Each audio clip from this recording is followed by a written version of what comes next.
সেদিন আমার মঞ্চে আক্রমণ করা হয়েছিল কেন জাতি জানতে চায়।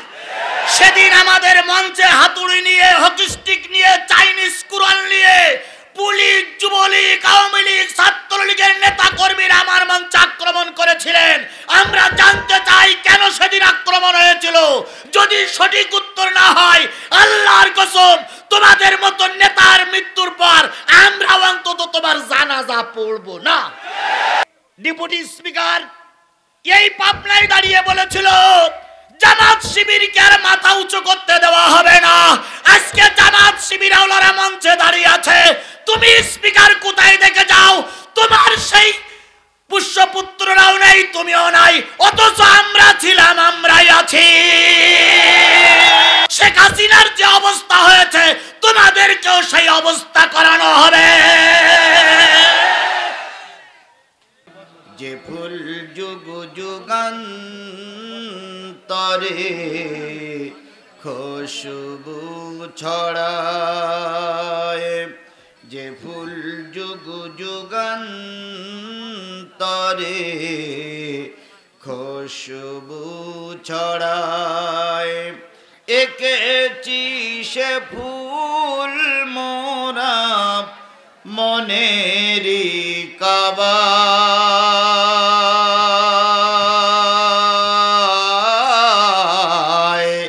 যে ফুল যুগ যুগান্তরে খুশবু ছড়ায়।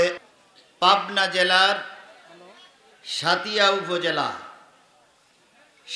উপজেলার ফুলবাড়ি যুব সমাজের উদ্যোগে বিরাট ইসলামী জলসা।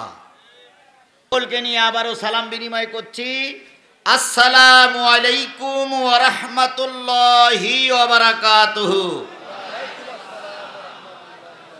শুকরিয়া আদায় করছি সেই মালিকের, যে মালিক স্বাধীন সার্বভৌম দেশে স্বাধীনভাবে চলাফেরা করার মতন একটা পরিবেশ আল্লাহ পাক আমাদের তৈরি করে দিয়েছেন।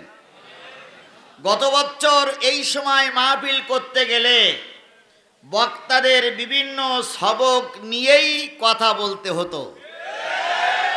আমরা মানুষের সবক দিতে আসতাম, কিন্তু নেতারা উল্টো আমাদের সবক দিত। এটা বলা যাবে না, এদিকে যাওয়া যাবে না, এ করা যাবে না, রাজনীতি করা যাবে না, সুদীর বিরুদ্ধে কথা বলা যাবে না, এই সমস্ত কথা শুনে আমাদের চলতে হয়েছে। কথা বলেন ঠিক না বেঠিক?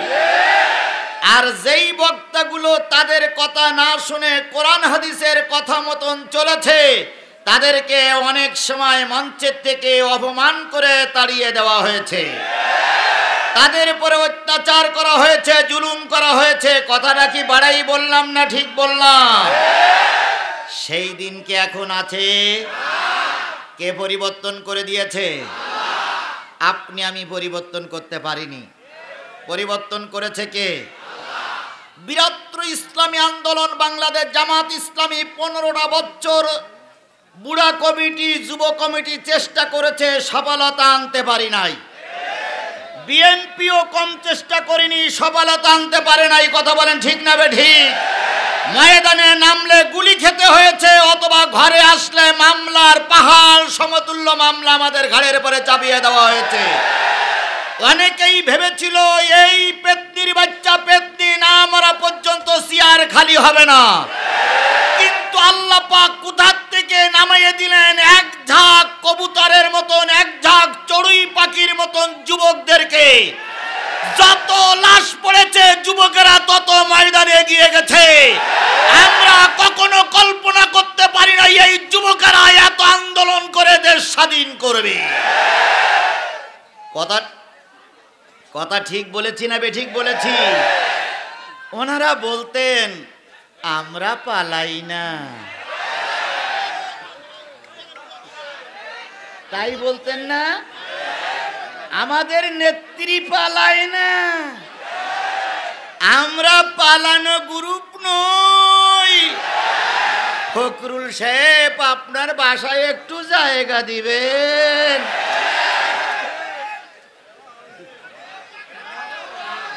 বলেনি? যদি ঢাকার বাসায় জায়গা না হয় ঠাকুরগাঁর বাসায় একটু জায়গা দিয়েন, আমরা পালাই না। দীর্ঘ 17টি বছর আমরা অত্যাচার নির্যাতন সহ্য করেছি, একজন নেতা কর্মী ময়দান ছেড়ে পালিয়ে যায়নি। আর আপনারা 1.5 মাস হতে না হতেই ময়দান ছেড়ে পালিয়ে চলে গেছেন। কোথায় আপনাদের সেই অহংকার, আর কোথায় আমাদের কর্মী? দেখে যাও, আমরা ছিলাম, আমরা আছি, আমরাই থাকবো।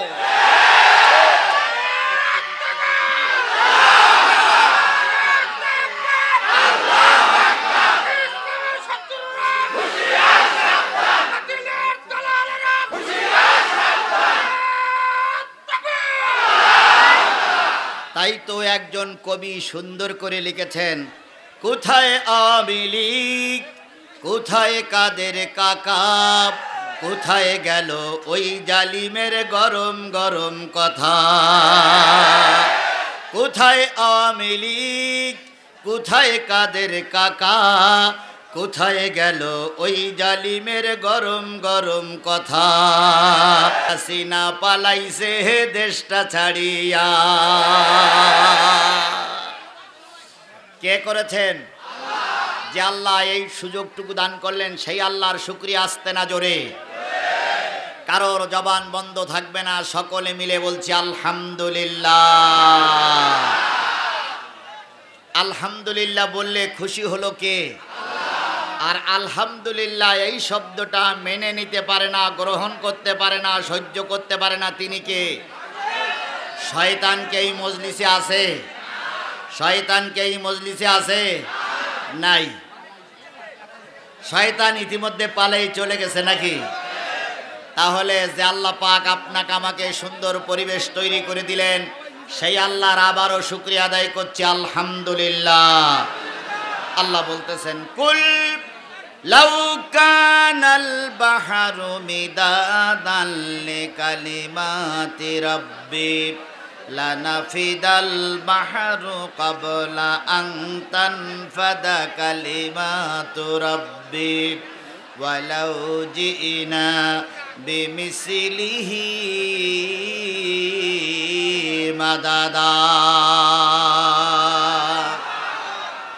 কুল লাউ কানাল বাহর, হে নবী আপনি বলে দিন, পৃথিবীতে যত সাগর আছে, পৃথিবীতে যত নদ নদী আছে, পৃথিবীতে যত খাল বিল আছে, পৃথিবীতে যত পুকুর পুষ্করণী আছে, পৃথিবীতে যত পানির উৎস আছে, সব পানিগুলো যদি কালি হয়ে যায়, পৃথিবীতে যত গাছ আছে সব দাঁড়ানো গাছগুলো যদি কলম হয়ে যায়, পৃথিবীতে যত সমান্তরাল জমি আছে সব জমিগুলো যদি কাগজ হয়ে যায়, দাঁড়ানো গাছ নামক কলম দিয়ে, সাগরের পানি নামক কালি দিয়ে, সমান্তরাল জমি নামক কাগজের উপরে যদি তোমার রবের কথা লিখতে শুরু করো, লিখতে লিখতে কলম ফুরায়ে যাবে, কাগজ ফুরায়ে যাবে, সাগরের পানি ফুরায়ে যাবে, আর একটা সাগরও যদি নিয়ে আসো সেটাও ফুরায়ে যাবে, তবু তোমার রবের কথা লিখে শেষ করা যাবে না।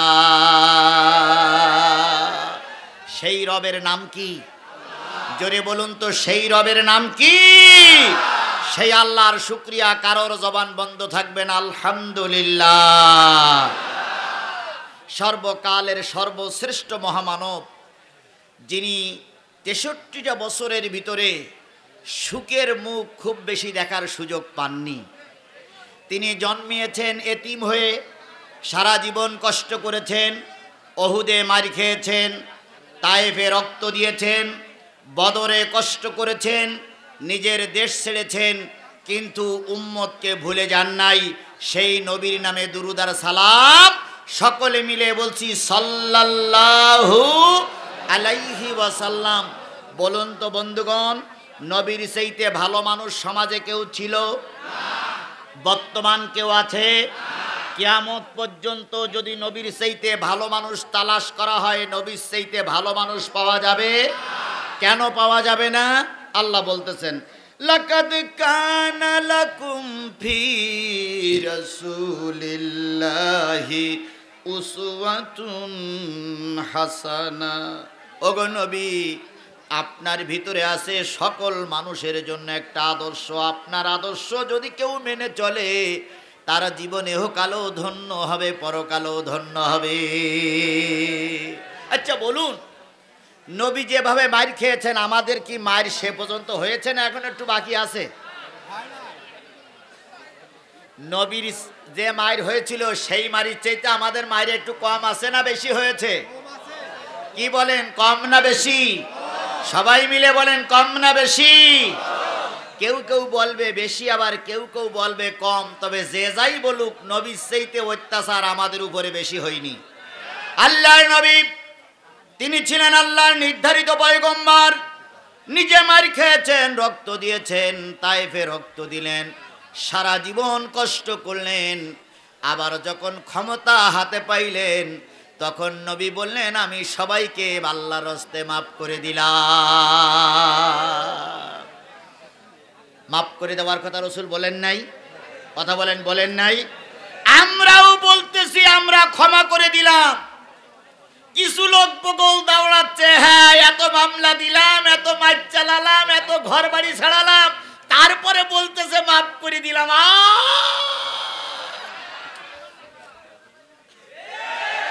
তাই বলতেছে না? কিন্তু ওর পরে আর একটা কিন্তু আছে। মাফ করে দিলাম কিন্তু, তাই বলতেছে না, মাফ করে দিলাম কিন্তু যারা অন্যায়ভাবে কারোর নামে মামলা দিয়েছ, যারা অন্যায়ভাবে কাউকে ঘর বাড়ি ছাড়া করেছ, যারা বিনা কারণে আমার সন্তানের লাশ রাজপথে ফেলিয়েছ, যারা বিনা কারণে আমার সন্তানের নামে মামলা দিয়েছ, যারা বিনা কারণে আমাকে 15টা বছর ঘর বাড়ি ছাড়া করেছ, বাংলার জমিনে তাদের ক্ষমা হবে না। আজও কালো তাদের বিচার বাংলার জমিনে হবেই। প্রতিটার বিচার বাংলার জনগণ করবেই, করবেই, করবে।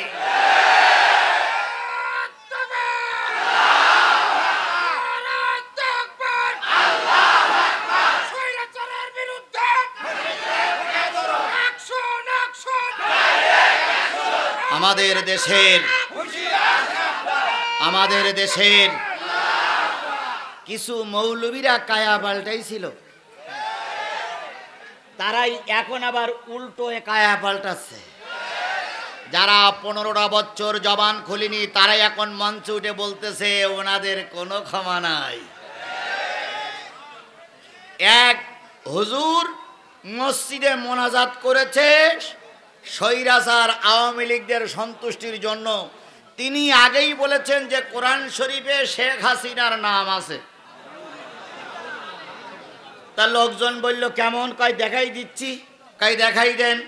উনি বলতেছে রব্বানা আতিনা ফিদ দুনিয়া হাসিনা।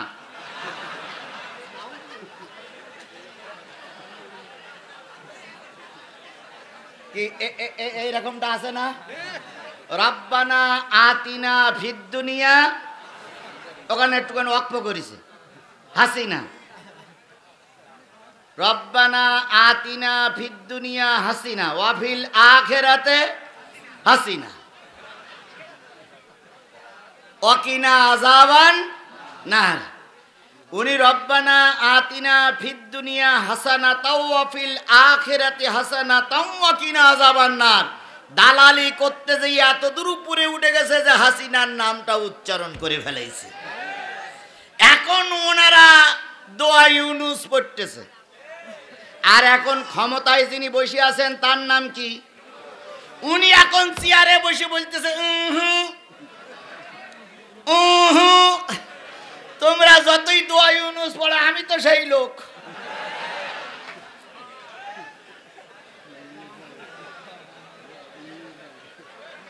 সুতরাং যতই বুদ্ধি করো, বাংলার জনগণ তোমাদের ছাড়বে না। আমি বলতেছিলাম রাসূল পাক সাল্লাল্লাহু আলাইহি সাল্লামের চাইতে ভালো মানুষ সমাজে কেউ ছিল না, বর্তমানও কেউ নেই, পৃথিবীতে কোনোদিন কেউ আসবে না। কথা বলেন ঠিক না বেঠিক? বলুন তো, ধর্মের কথা বলতে যে তার নামে মামলাও হয়েছিল না হয়নি? তাকে রিমান্ডে যেতে হয়েছিল না হয়নি? তাকে না খেয়ে থাকতে হয়েছে। কথাটা সঠিক না বেঠিক?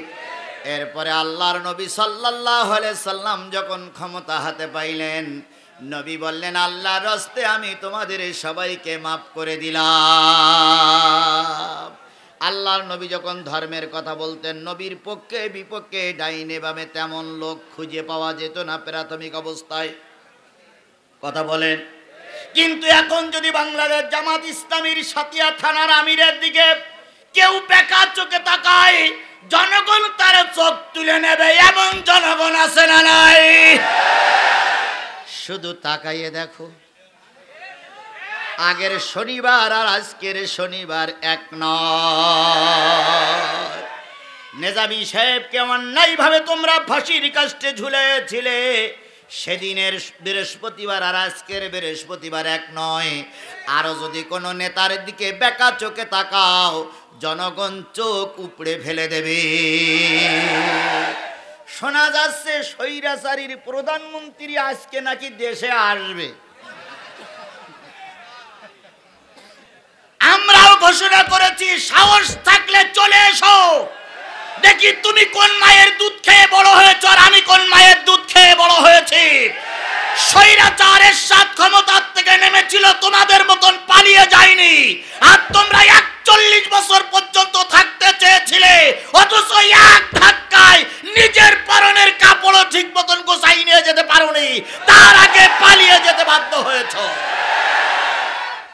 আল্লামা সাঈদী বলেছিলেন, এমন সময় আসবে, এমন সময় আসবে, পালানোর জন্য ইঁদুরের গর্ত খুঁজে পাবা না। সে কথাটা আজকে সত্যে পরিণত হয়েছে। কথা বলেন ঠিক না বেঠিক? উনি চেয়েছিল আমি কিছু টাকা পয়সা আর কিছু জিনিসপত্র নিয়ে যাব, সেনাবাহিনী বলল ওটা দেওয়ার সময় নাই। খেলাকার আমার ভাইয়েরা, নবী ধর্মের কথা বলতে যে মার খেয়েছেন, রক্ত দিয়েছেন, প্রাথমিক অবস্থায় যখন নবী ধর্মের কথা বলতে শুরু করলেন, নেতা আবু জেহেল রসুলকে ডেকে বলল, খবরদার এভাবে কথা বলবা না। নবীজিকে চুপ করে গেলেন। মুসলমান কথা বলেন, নবীজিকে চুপ করে গেছেন। নবীজি ধর্মের কথা বলতে শুরু করলেন, আর একদিন নবীকে ধমক দিল, নবীকে গলা ধাক্কা দিল, এভাবে নবীর পরে মাস চলতে শুরু করলো। নবীজি কালেমার দাওয়াত চালু রাখলেন। হঠাৎ করে একদিন আবু জেহেলের সঙ্গে দেখা। আবু জেহেল ডাক দিয়ে বলে, ভাতিজা, কালেমার কথা বন্ধ করতে বললাম, তুমি করলে না, তুমি কি চাও? নবীজি চুপ করে দাঁড়িয়ে আছে। আবু জেহেল বলল, শোনো ভাতিজা, যদি তুমি রাষ্ট্রের ক্ষমতা চাও, রাষ্ট্রের ক্ষমতা দিয়ে দেব। সুন্দর নারী চাইলে সুন্দর নারী দেব। আকাশের চাঁদ চাইলে আকাশের চাঁদ দেওয়া সম্ভব, তারা চাইলে তারা দেওয়া সম্ভব, কিন্তু কালেমার কথা বন্ধ করতে হবে। নবীজি বললেন, চাচা, যেটা দিতে পারেন সেটা যদি দেন, আর আমি নবী যতক্ষণ পর্যন্ত বেঁচে আছি কালেমার দাওয়াত বন্ধ করব না।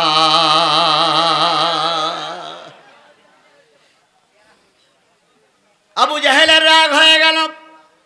আবু জেহেল বলল, জানো আমি কে? আমি সরকারি দলের চেয়ারম্যান।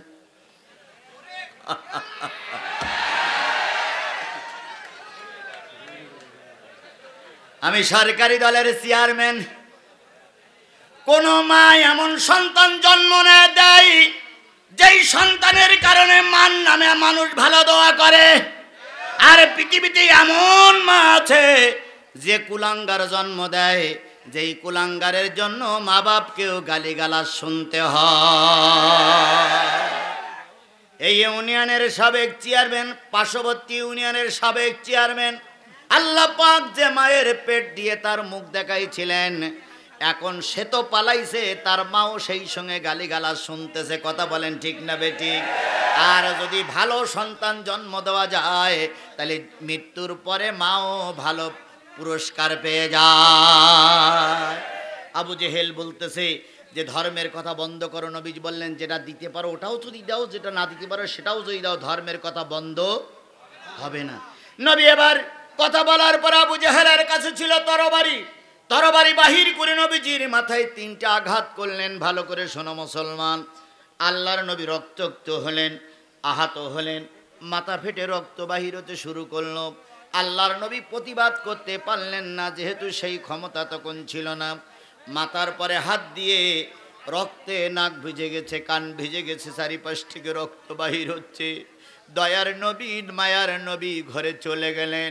খাদিজারে বললেন, খাদিজা দরজা খুলে দাও, তোমার জাতি আমাকে আহত করে ঘরে ফিরিয়ে দিয়েছে। খাদিজা দরজা খুলে দিলেন, রক্তগুলো পরিষ্কার করলেন, দুই গালে দুটো চুমা দিয়ে বললেন, ওগো ভাতিজা মোহাম্মদ, আমার বিশ্বাস একদিন তোমার কালেমা এই পৃথিবীময় গোটা বিশ্বময় ছড়িয়ে পড়বে। আল্লাহর নবী ঘরে আহত অবস্থায় শুয়ে আছেন, রক্তগুলো খাদিজা মুছে দেয়, মাঝে মাঝে গালে চুমা দেয়। এমত অবস্থায় রসুলের চাচা আমির হামজা ছিলেন না এলাকায়, তিনি ছিলেন শিকারিতে। তিনি এসে শুনলেন ভাতিজা মোহাম্মদ আবু জেহেল মেরেছে। আমির হামজা সোজা চলে গেলেন ভাতিজা মোহাম্মদের ঘরে, বাইরে থেকে ডাক দিয়ে বলেন, ভাতিজা দরজাটা একটু খুলে দাও। কেতাবে আসছে এতক্ষণ পর্যন্ত নবীর চোখে কোনো পানি ছিল না। যেই না আমির হামজার কণ্ঠস্বর কানের ভিতরে গেছে, সেই আর নবী ব্যালেন্স ঠিক রাখতে পারেন নাই। নবীজির চোখ বেয়ে দর দর করে পানি পড়তেছে। পানিওয়ালা নবী সামনে আসলেন। আমির হামজা বললেন, ভাতিজা কান্দো কেন? নবীজি বললেন, চাচা আপনারা থাকার পরও রাজপথে আমাকে মার খেতে হয়। আমির হামজা বললেন, কি অন্যায় করেছো? কয় কোনো অন্যায় করিনি, একটাই কথা বলি, লা ইলাহা ইল্লাল্লাহ, এই কারণেই আমাকে মার খেতে হয়। নবী কালেমার দাওয়াত দিয়ে তরবারির আঘাত খেলো। নবী কালেমার দাওয়াত দিয়ে শিয়াবে আবু তালেবে 3 বছর 3.5 বছর জেল খাটলো। নবী কালেমার দাওয়াত দিয়ে উহুদে মারি খেলো। নবী কালেমার দাওয়াত দিয়ে তায়েবে মারি খেলো। আর তুমি আর আমি কালেমার দাওয়াত দিয়ে কিছুই হয় না, তাহলে বুঝতে হবে তোমার কালেমা আর আমার কালেমা এক হচ্ছে না। এক কালেমায় রুটি রুজি আর এক কালেমায় ফাঁসি, এক কালেমায় রুটি রুজি আর এক কালেমায় ফাঁসি। কোন কালেমায় থাকবে তুমি জানাও জগৎবাসী। এক কালেমায় রুটি রুজি আর এক কালেমায় ফাঁসি। একই কালেমা বলে বিশ্ব আন্দোলনের সিপাহসালার বাংলাদেশের যুবকদের মুরব্বীদের মাথার মুকুট, এই সাতিয়ার সুপুরুষ আমাদের প্রিয় শায়েখ মাওলানা মতিউর রহমান নিজামীকে ফাঁসির কাস্টে ঝুলতে হয়েছে। আর একই কালেমার দাওয়াত দিয়ে শোলাকিয়ার ইমাম হেলিকপ্টারে চড়ে বেড়াচ্ছিল। একই কালেমার দাওয়াত দিয়ে আমির হামজা জেল খাটলো। একই কালেমার দাওয়াত দিয়ে আজারি বিদেশে চলে গেল। আর একই কালেমার দাওয়াত দিয়ে কুয়াকাটারা বিমানে চড়ে বেড়ায়। কালেমা তো একটাই, কি কালেমা একটা না? কথা বলেন, কালেমা একটা না? একই কালেমার দাওয়াত দিয়ে আল্লামা সাঈদীরে পুষ্করে জেলখানার থেকে বের করে হাসপাতালে মেরে দেওয়া হলো। আর একই কালেমার দাওয়াত দিয়ে চরমনার পীর সাহেব ঘুরে বেড়ায়। দুইজনেই একই কালেমা পড়ে, কেউ ফাঁসিতে ঝোলে আর কেউ আরামে ঘুরে বেড়ায়।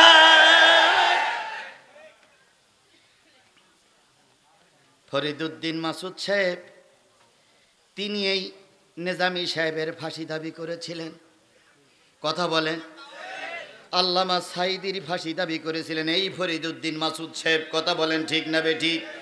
আবার এই ফরিদউদ্দিন মাসুদদের বাঁচানোর জন্য বরিশালের এক পীর সাহেব তাদের পক্ষেই দালালি করতেছে। তিনি বলতেছেন ফরিদউদ্দিন মাসুদের নামে যদি কোনো থানায় মামলা নেওয়া হয়, থানার ওসি সাহেবকে নাকি মাপ চাইতে হবে। তাকে তারপর বলতেছে থানা ঘেরাও করা হবে।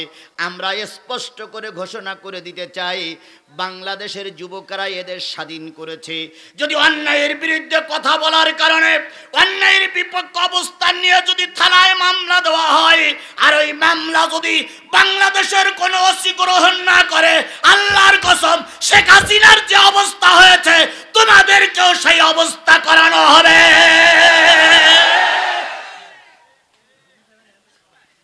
ফাজলামি করার একটা শেষ আছে, কথা বলেন ঠিক না বে ঠিক?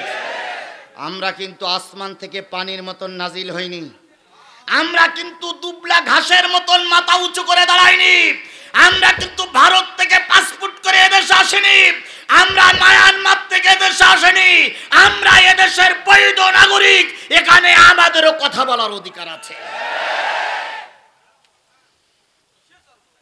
এক কালেমার দাওয়াত দিয়ে কেউ ফাঁসিতে ঝুলতেছে, এক কালেমার দাওয়াত দিয়ে কেউ ফাঁসিতে ঝুলতেছে, আর কেউ কোরমা বিরিয়ানি খেয়ে ভুড়ি লতাচ্ছে। তাহলে তোমার কি কালেমা আর আমার কি কালেমা? পাশাপাশি দুই মসজিদ, এক মসজিদের ইমাম সাহেবের নামে কোনো মামলা নেই, আর এক মসজিদের ইমাম সাহেবের নামে 10টা মামলা। এসব কি এই এলাকায় আছে? তো চার দোকানে দুই ইমাম সাহেব চা খাচ্ছে, চার দোকানে দুই ইমাম সাহেব চা খাচ্ছে, তো চাওয়ালা বলতেছে হুজুর আপনিও হুজুর উনিও হুজুর, ওনার নামে 10টা মামলা, আপনার নামে তো কিচ্ছু হয় না। তখন এই যার নামে মামলা নেই উনি বলতেছে আমি একটু বুদ্ধি শুদ্ধি করে চলি, এই জন্য আমার একটাও মামলা হয় না। রসুল কালেমার দাওয়াত দিয়ে আবু জেহেলের কাছে মার খেলো, রসুল কালেমার দাওয়াত দিয়ে তায়েফে রক্ত দিল, রসুল কালেমার দাওয়াত দিতে দিয়ে উহুদে রক্ত দিল, আর তুমি সেই একই কালেমার দাওয়াত দিয়ে মসজিদ ইমামতি করো, তোমার নামে কিছুই হয় না। তাহলে বুঝতে হবে তোমার কালেমার রসুলের কালেমা এক হচ্ছে না, নিশ্চয়ই কোনো জায়গায় ফাটল আছে। আজকে যদি গোলালু মার্কা ইমাম, গোলালু মার্কা পীরিরা যদি সমাজে না থাকতো, বিশ্ব নন্দিত আলেম আল্লামা সাইদিরে আমরা হারাতাম না। আজকে যদি গোলালু মার্কা কিছু ইমাম সমাজে না থাকতো, বিশ্ব আন্দোলনের বীর সৈনিক মতিউর রহমান নিজামীকে আমরা হারাতাম না। আজকে যদি এই কি বলে দালাল মার্কা হুজুর বাংলাদেশে না থাকতো, আমরা কামারুজ্জামান ভাইকে হারাতাম না, আমরা আলী আসান মোহাম্মদ মুজাহিদকে হারাতাম না। শুধুমাত্র একমাত্র কারণ হচ্ছে হুজুররা হুজুরদের বিরোধিতা করার কারণে ওরা এত সুযোগ পেয়েছে। আমরা যদি বাংলাদেশের সব টুপিওয়ালারা এক বাক্যে বলতাম যে ইসলামের বিপক্ষে যারা অবস্থান নেবে, আজকে থেকে শপথ নিলাম মরার পরে জানাজা পড়বো না, তাহলে ও জানাজা পড়ার আগেই সোজা হয়ে যেত।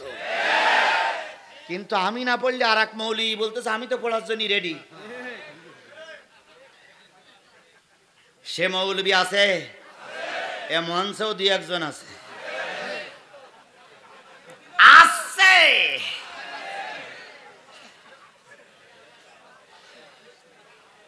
আমি সাথিয়ায় পাবনায় আজকের থেকে আসিনি, আমি আপনাদের ভালো রকম চিনি ভাই। কি অন্যায় করেছিলাম আমরা সেদিন। আমি এখানে সাথিয়ায় জমি কিনতে আসিনি, কোনো মানুষের মেয়ে বিয়ে করার জন্য আসিনি, আমি কারোর কাছ থেকে টাকা ধার করে দেব না বলে চলে যাইনি। তাহলে সেদিন আমার মঞ্চে আক্রমণ করা হয়েছিল কেন জাতি জানতে চায়। সেদিন আমাদের মঞ্চে হাতুড়ি নিয়ে, হকি স্টিক নিয়ে, চাইনিজ কুড়াল নিয়ে পুলিশ, যুবলীগ, আওয়ামী লীগ, ছাত্রলীগের নেতা কর্মীরা আমার মঞ্চে আক্রমণ করেছিলেন। আমরা জানতে চাই কেন সেদিন আক্রমণ হয়েছিল। যদি সঠিক উত্তর না হয়, আল্লাহর কসম তোমাদের মতো নেতার মৃত্যুর পর আমরা অন্তত তোমার জানাজা পড়ব না।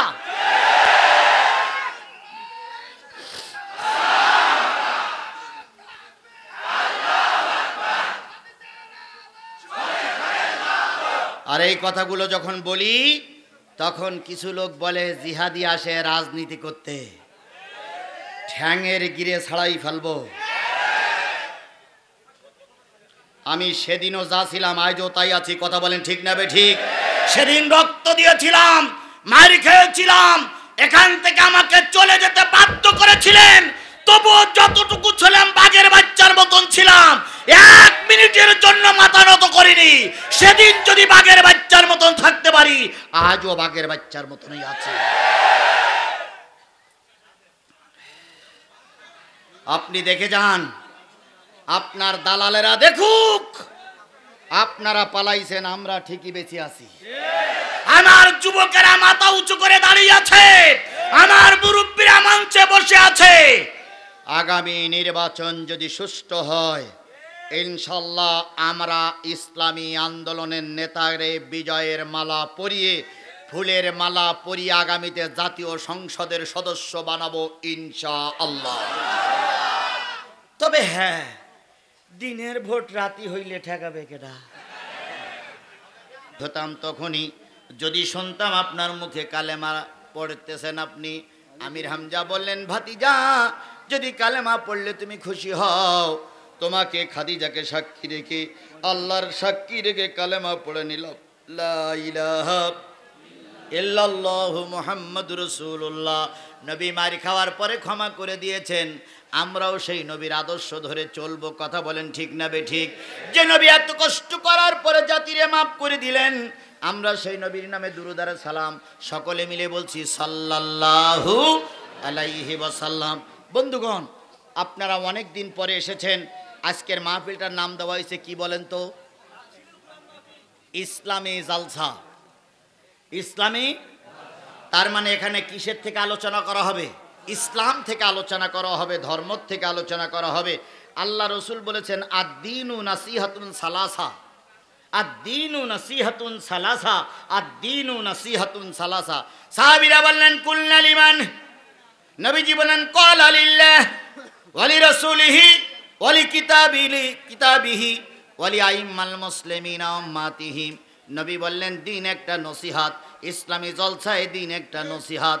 সাহাবীরা বলেন, ইয়া রাসূলুল্লাহ, নসিহাত যখন বক্তা করবে, নসিহাত যখন আলেম করবে, তখন তার ভিতরে কয়টা জিনিস থাকবে?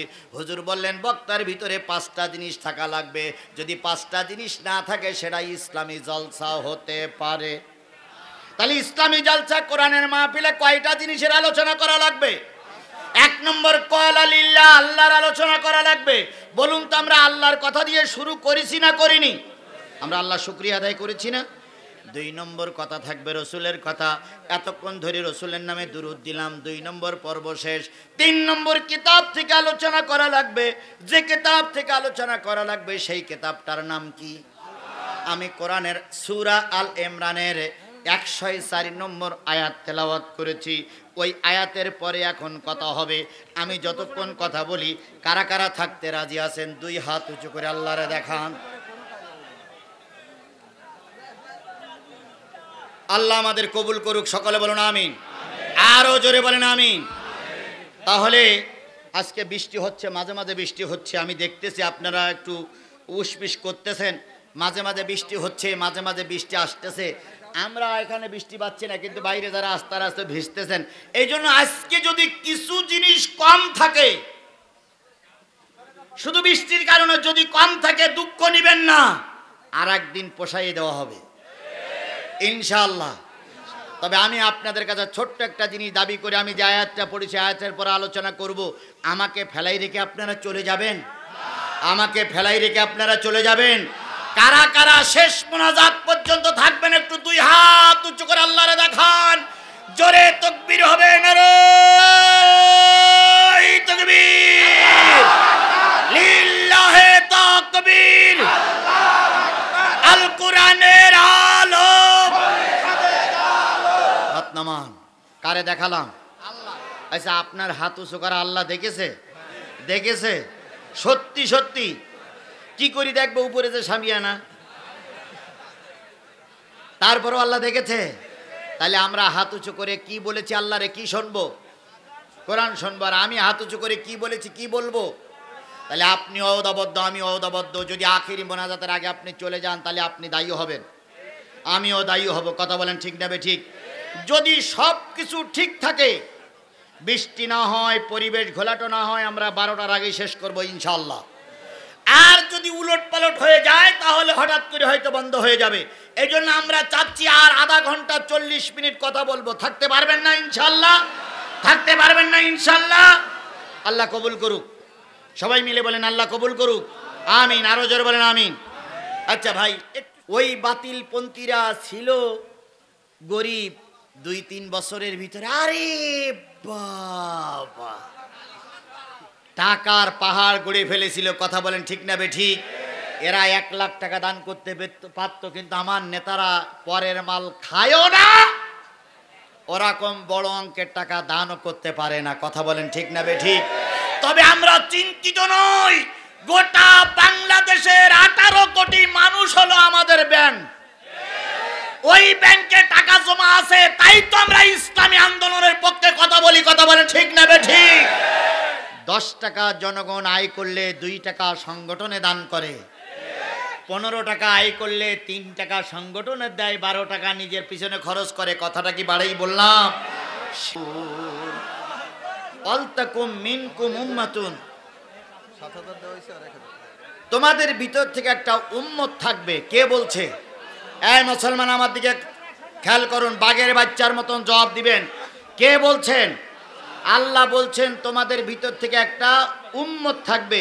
উম্মত মানে কি? এই মুসলমান কথা বলেন, উম্মত মানে কি? তাহলে কোরআনে দলের কথা আছে না নাই? আরো জোরে বলেন, কোরআনে দলের কথা আছে না নাই? তাহলে কোরআনে যদি দলের কথা থাকে, আমরা দলের কথা বললে কিছু লোকের গা জ্বালা করে। কথা বলেন, তাহলে বোঝা গেল ওরা কোরআন বোঝে না। এখন কোরআনে আল্লাহ বললেন তোমাদের ভিতর থেকে একটা উম্মত থাকবে। উম্মত মানে কি? দল। বাংলাদেশে অনেকগুলো দল আছে, আছে না নাই? আওয়ামী লীগ একটা দল, বিএনপি একটা দল, জাতীয় পার্টি একটা দল, বাংলাদেশ জামাত ইসলাম একটা দল, হেফাজত একটা দল, খেলাফত আন্দোলন একটা দল, খেলাফত মসজিদ একটা দল, ইসলামী আন্দোলন বাংলাদেশ একটা দল। এভাবে করে অনেকগুলো দল আছে। এবার বলুন তো, দল করতে গেলে কয়টা জিনিস লাগে? একটা দল করবেন, হোক সে আওয়ামী লীগ, হোক সে বিএনপি, হোক সে জাতীয় পার্টি, হোক সে বাংলাদেশ জামাত ইসলাম, এই দল করতে গেলে কয়টা জিনিস লাগবে? 4টা। কয়টা? আরো জোরে বলেন, কয়টা? দল করতে গেলে 4টা জিনিস লাগবে। 4টা জিনিস ছাড়া দল করা যাবে না। দল করতে গেলে কয়টা জিনিস? ভালো করে শোনেন, বিএনপির লোক, আওয়ামী লীগের ভাইরা আছেন, আমরা জানি আপনারা এখন মাথা উঁচু করতেছেন না, কিন্তু আপনারাই চিন্তা করতেছেন শেখ হাসিনা যদি আজকে এসে যায়, কালকে আবার শুরু করে দেবেন আগের মতন অবস্থা। ওই আশায় শরীর খারাপ করেন না, ফেরাউনের বেটি আর ফিরে আসতে পারবে না। এই ফেরাউনের বেটি আমাদেরকে 17টা বছর চালিয়েছে। কথা বলেন ঠিক না বেঠিক? আমরা এতদিন চুপ করেছিলাম, এতদিন একটা সময় ছিল, আগের সময় আর আজকের সময় এক নয়। আল্লাহর কসম, একজন টুপিওয়ালা বেঁচে থাকা অবস্থায় ওই দেশে এসে আর অত্যাচার করতে পারবে না।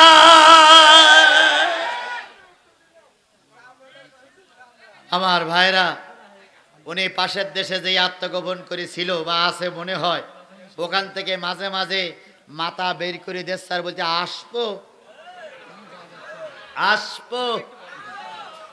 ইতিহাস খোঁজেন, যতগুলো এমপি মন্ত্রীরা ছিল সবাই কিন্তু টোপলা টুপলি বাধ্য হয়েছে। কথা বলেন ঠিক না বেঠিক? আজকে মাওলানা মতিউর রহমান নেজামিরে ফাঁসির কাস্টে ঝুলানের মূলে যারা এই সাতিয়া থানায় ভূমিকা পালন করেছিল, তারা কেউ বা পাগল হয়ে গেছে, কেউ বা ভিক্ষা করে খেতে খেতে নিজের পায়খানা খেয়ে মৃত্যুবরণ করেছে, কেউ বা ক্যান্সারে আক্রান্ত হয়ে বিছানায় ধুই ধুই করতেছে, কেউ বা এলাকা ছাড়তে বাধ্য হয়েছে। আর আজকে যদি তোমরা আবার আস্ফলন দেখাও, জনগণ কিন্তু অপেক্ষায় রয়েছে, এবার আর জনগণ তোমাদের ছেড়ে কথা বলবে না। তাহলে দল করতে গেলে কয়টা জিনিস লাগবে? 4টা। 1 নম্বর, দল করতে গেলে দলের একটা নাম লাগবে। কি লাগবে?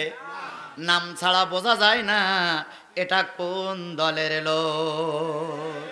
একই টুপিওয়ালা মঞ্চে 3 জন বসে আছে, কে জামাত ইসলাম, কে ইসলামী আন্দোলন, কে ঐক্যজোট, বোঝা যায় না। যখন বলা হয় আমি ইসলামী আন্দোলনের লোক, তাহলে বোঝা এরা চরমনাই। যখন বলা হয় বাংলাদেশ জামাত ইসলামের লোক, তখন বলা হবে এটা মতিউর রহমান নেজামি সাইদির দলের লোক। এইভাবে করে যখন দেখা যাবে আওয়ামী লীগ, তখন এটা মুজিবারের দলের লোক কিংবা হাসিনার দলের লোক, এটা বিএনপি, এটা কি বলে খালেদা জিয়া, তারেক জিয়ার লোক। এই জন্য দলের একটা নাম লাগবে। এবার বলুন তো, আমরা কোরআনের পক্ষে পক্ষের লোক, আমাদের দলের একটা নাম আছে না নাই? সেই দলটার নাম কি? সেই দলটার নাম কি? কি দল? ইসলামী দল। ইসলামী দল। জামাত ইসলাম বললি তো এই দলের পক্ষে চলে যাবে? আমি কই দলে দালালি করতে আসছি নাকি? আমি কিসের কি বলার জন্য আসছি? আজকে যদি ওই দলের পক্ষে কথা বলি, কালকে বলবে যে হুজুর আজ করিস জমাই কি হুজুর। সুতরাং কোন দলের টিকিটে কথা বলছি না, কথা বলছি কোরআন দিয়ে। তাহলে তুমি আমি কোরআনওয়ালা টুপিওয়ালা, তোমার আমার একটা দল আছে। আল্লাহ বললেন ওয়ালতাকুম মিনকুম উম্মাতুন, তোমাদের দলের নাম হলো তোমরা উম্মাত। কার উম্মাত? নবীর উম্মাত, আল্লাহর গোলাম নবী। তাহলে আমার দলের নাম হলো উম্মাত। এবার দলের একটা প্রতীক চিহ্ন থাকা লাগবে। প্রতীক চিহ্ন থাকা লাগবে না? আমার বুকে যদি নৌকা মারা থাকে তাহলে আমি কোন দলের লোক? মুরব্বীর বুকে যদি দাড়ি পাল্লা মারা থাকে তাহলে মুরব্বী কোন দলের লোক? ওই মুরব্বীর বুকে যদি ধানের শীষ মারা থাকে তাহলে ও মুরব্বী কোন দলের লোক? তাহলে দল চেনার জন্য একটা প্রতীক চিহ্ন লাগবে। প্রতীক চিহ্ন ছাড়া দল চেনা যায় না। আপনার আমার প্রতীক চিহ্নর নাম কি?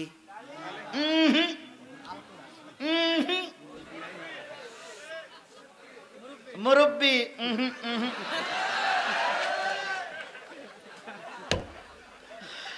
আল্লাহ, দল করতে গেলে একটা প্রতীক চিহ্ন লাগবে। সেই প্রতীক চিহ্নটার নাম হলো সুন্নাত। প্রতীক চিহ্নটার নাম কি? আরো জোরে বলেন, প্রতীক চিহ্নটার নাম কি? মান আহাব্বা সুন্নতি ফাকাদ আহাব্বানি ওমান আহাব্বানি কানা মাইয়া ফিল জান্নাহ। তাহলে তুমি যদি নবীর উম্মত হও, তোমার ভিতরে একটা সুন্নত থাকা লাগবে। এবার বলুন তো, দাড়ি রাখা কি? টুপি পরা কি? জুব্বা পরা কি? ওরে বাবা, এটাও যেমন সুন্নাত, প্রয়োজনে দিন কায়েমের জন্য রাজপথে রক্ত দেওয়াটাও সুন্নাত। আমাদের দেশের অনেক পাগড়িওয়ালা, টুপিওয়ালা, দাড়িওয়ালারা আছে, জুব্বা পরে জিকির করে, কিন্তু দিন কায়েমের পক্ষেও দিন কায়েমের পাশেও যায় না। কথা বলেন ঠিক না বে ঠিক? যেই না দিন কায়েমের পক্ষে কথা বলা হয়, ওরা নাক ছিটকায়। এরম সুন্নত রাম পাগড়িওয়ালা লোক আমাদের সমাজে, আরো জোরে বলেন আমাদের সমাজে। তাহলে সুন্নাত মানে হলো রসুলের বিধানকে মেনে চলা। এই সুন্নাত তরিকা তোমার আমার ভিতরে থাকলে তুমি আল্লাহর দলের লোক। তাহলে দল করতে গেলে কয়টা জিনিস লাগবে? তাহলে দলের নাম হলো উম্মাত। প্রতীক চিহ্ন কি? দল করতে গেলে দলের একটা নেতা লাগবে। তোমার আমার নেতার নাম কি? মুহাম্মদ রাসূলুল্লাহ সাল্লাল্লাহু আলাইহি সাল্লাম। যারা মুহাম্মদকে সর্বকালের সর্বশ্রেষ্ঠ না বানিয়ে, নেতা না বানিয়ে, মুজিবুর রহমানকে 1000 বছরের শ্রেষ্ঠ বাঙালি হিসাব করে তার নেতৃত্ব মেনে চলতেছ, ওই সবচেয়ে বড় মুনাফিক এরশাদকে নেতা মেনে চলতেছ। বিশ্বাস করো, কিয়ামতের দিন এদের সঙ্গে হয় জান্নাত নাই জাহান্নাম। দলিল জানেন কোরআন থেকে? আল্লাহ বলছেন ইয়াউমা নাদু কুল্লা উনাসিম বিইমামিহিম ফামান উতিয়া কিতাবাহু বিয়ামিনিহি ফাউলাইকা মা ইয়াকরাউনা কিতাবাহুম ওয়ালা ইয়াজলামুনা ফাতিলা। আল্লাহ রাব্বুল আলামিন বললেন কিয়ামতের দিন সকল নেতা সহ অনুসারীদের ডাকা হবে। দিয়েছেন আওয়ামী লীগের নেতারা ক্ষমতায় বসে আছেন, শেখ হাসিনা যখন দাঁড়িয়ে যাবে, মুজিবুর রহমান যখন দাঁড়িয়ে যাবে, আপনার নেতা কর্মীরা ওনার পিছনেই দাঁড়াবেন। যারা বাংলাদেশ জামাত ইসলাম করার জন্য মামলা খেয়েছেন, রক্ত দিয়েছেন, ঘরবাড়ি ছেড়েছেন, সেদিন নিজামী সাহেব আর আল্লামা সাইদি সাহেব যেখানে দাঁড়াবে, সেইখানে আপনারা নেতা কর্মীরা দাঁড়ায় যাবে। যারা বাংলাদেশ জাতীয় পার্টি দল করে, জাতীয় পার্টির এরশাদ যেখানে দাঁড়াবে, আপনাকেও সেখানে দাঁড়াতে হবে। তাহলে আমার নেতা, তোমার নেতা বিশ্বনবী মুস্তাফা, তোমার আমার ঠিকানা পদ্মা মেঘনা যমুনা। তোমার আমার নেতার নাম হচ্ছে মুহাম্মদ রাসূলুল্লাহ সাল্লাল্লাহু আলাইহি ওয়াসাল্লাম। তাহলে দল করতে গেলে কয়টা জিনিস লাগলো? একটা হলো দলের নাম কি? উম্মাত। প্রতীক চিহ্ন কি? সুন্নাত। আর নেতার নাম কি? মুহাম্মদ। এবার দল করতে গেলে একটা অফিস লাগবে। কি লাগবে? এই মুসলমান কথা বলেন, কি লাগবে? প্রত্যেকটা দলের অফিস আছে না নাই? দুঃখ একটা জায়গায় দীর্ঘ 12-13টা বছর সব দলের অফিস খোলা ছিল, একটা দলের অফিসে তালা মারা ছিল।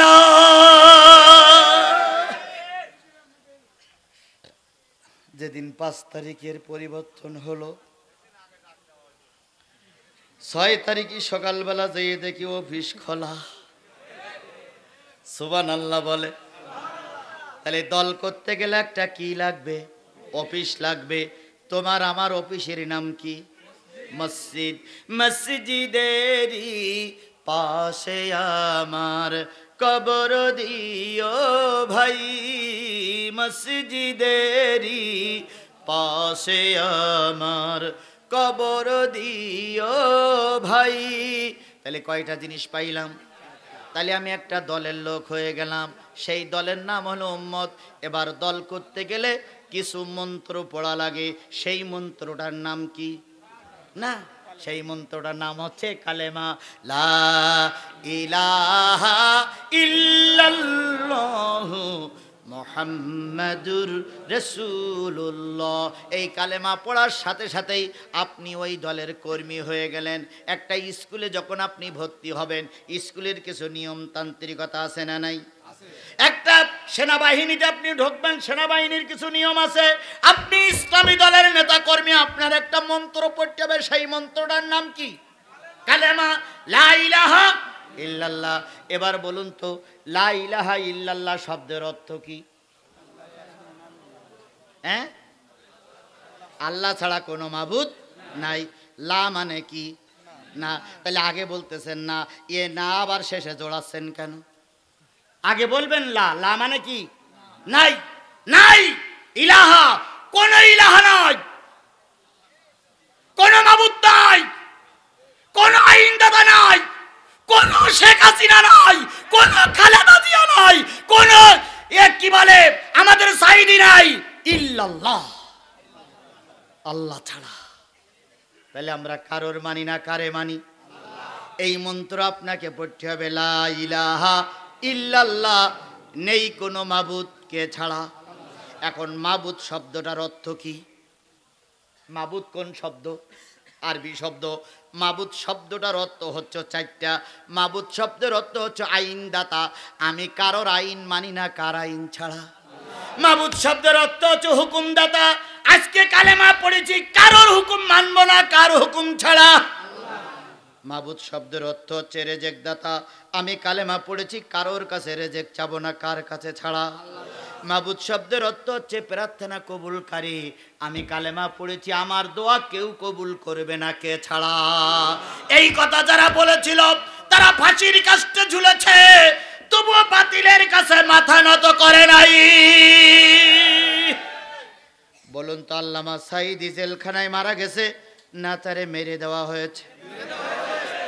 সাতিয়ার মুসলমানেরা স্পষ্ট করে বলবেন, আল্লামা সাঈদী স্বাভাবিক মারা গেছে না তার মেরে দেওয়া হয়েছে?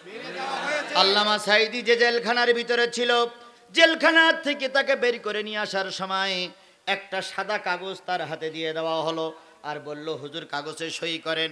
আল্লামা সাঈদী বলেছিলেন, কাগজে কি লেখা আছে? কয় লেখা আছে আপনি বলতেছেন আমি অসুস্থ, আমার চিকিৎসার দরকার। আল্লামা সাঈদী বলেন, আমি অসুস্থ আমি জানি না, তোমরা জানলে কি করি? কথায় বলে, যার বিয়ে তার খবর নাই, পাড়া বসির ঘুম নাই। আল্লামা সাঈদী অসুস্থ উনি জানে না, জানে এনারাই। আল্লামা সাঈদী সই করেছিলেন কিনা আমি জানি না। আল্লামা সাঈদীকে জেলখানা থেকে বের করে হাসপাতালের জন্য গাড়িতে যখন তোলা হলো, গাড়িতে উঠানোর সাথে সাথে তার বেডিং পত্র মাল সামানা যা ছিল ওগুলো গোছানো হয়ে গেল। এরপর আর একজন জিজ্ঞেস করলো, হুজুর তো এখনো হাসপাতালে যাচ্ছে, মাল সামানা বেডিং পত্র গোছানো হলো কেন? একজন বলল, হাসপাতালে যাচ্ছে, এই সাঈদী আর ফিরে আসবে না, এই সাঈদী এবার পিরোজপুরের মাটিতে যাবে। তার মানে এদের পরিকল্পনা ছিল এই সাঈদীরে ওরা মেরে দেবে। আর এই সাঈদী মেরে দেওয়ার 4 দিন আগে এই সাবেক তথ্যমন্ত্রী, পররাষ্ট্রমন্ত্রী আব্দুর রাজ্জাক সহ কাউয়া কাদের সহ 4-5 জন ভারত সফর করে এসেছিলেন। ভারত সরকার এদেরকে যে বুদ্ধি দিয়েছিল সেই বুদ্ধি কার্যকর করে আল্লামা সাঈদীর এরা দুনিয়ার থেকে বিদায় করে দিয়েছে। এবার আমরা সংবাদ পাইলাম আল্লামা সাঈদী অসুস্থ, তাই আল্লামা সাঈদীর হাসপাতালে নিয়ে যাওয়া হচ্ছে। আমরা মিডিয়ার সামনে বসে আছি, হঠাৎ করে দেখলাম আল্লামা সাঈদীর গাড়ির থেকে নামানো হলো। তিনি বাইরে নামলেন, দুইজনের কাঁধের পরে হাত দিয়ে। তার সেই সাদা লাল দাড়ি, লাল গোপ, সেই উঁচু টুপির মাঝখান দিয়ে আল্লামা সাঈদী ছোট্ট একটা হাসি দিয়ে জাতিরে সালাম দিয়েছিলেন। ও আমার জাতি, এখনো সেই হাসিটা আমাদের চোখে মুখে ভেসে ওঠে। সেদিন কি মনে হয়েছিল আল্লামা সাঈদী অসুস্থ? সেদিন মনে হয়েছিল? আমরা কেউ ভাবিনি আল্লামা সাঈদী অসুস্থ, তারপরে হাসপাতালে নিয়ে যাওয়া হলো। আল্লামা সাঈদী বলেছিলেন, যদি আমার হাসপাতালে নিয়েই যাও তাহলে আমার চিকিৎসা দেওয়ার আগে আমার ব্যক্তিগত ডাক্তারকে এখানে নিয়ে আসতে হবে। যদি না নিয়ে আসো, আমার পরিবারের একজন সদস্যকে এখানে এনে দাও। যদি তাও না এনে দাও, আমার দলের 2-3 জন নেতাকর্মী আমার পাশে থেকে চিকিৎসা করাও। ওরা কারোর কথা শুনল না। আল্লামা সাঈদীকে বেডে শোয়াই রাখা হলো, ঘুমের ওষুধ খাওয়ানো হলো। রাত বেশ কিছুটা রাত হওয়ার পরে 1 জন 2 জন 3 জন ডাক্তার একসঙ্গে ঢুকলেন। পাশের যারা ছিল সবাইকে বের করে দিয়ে একজন ডাক্তার একটা শিশি বাহির করলেন। সেই শিশির ভিতরে, শিশির গায়ে কোনো নেম প্লেট ছিল না।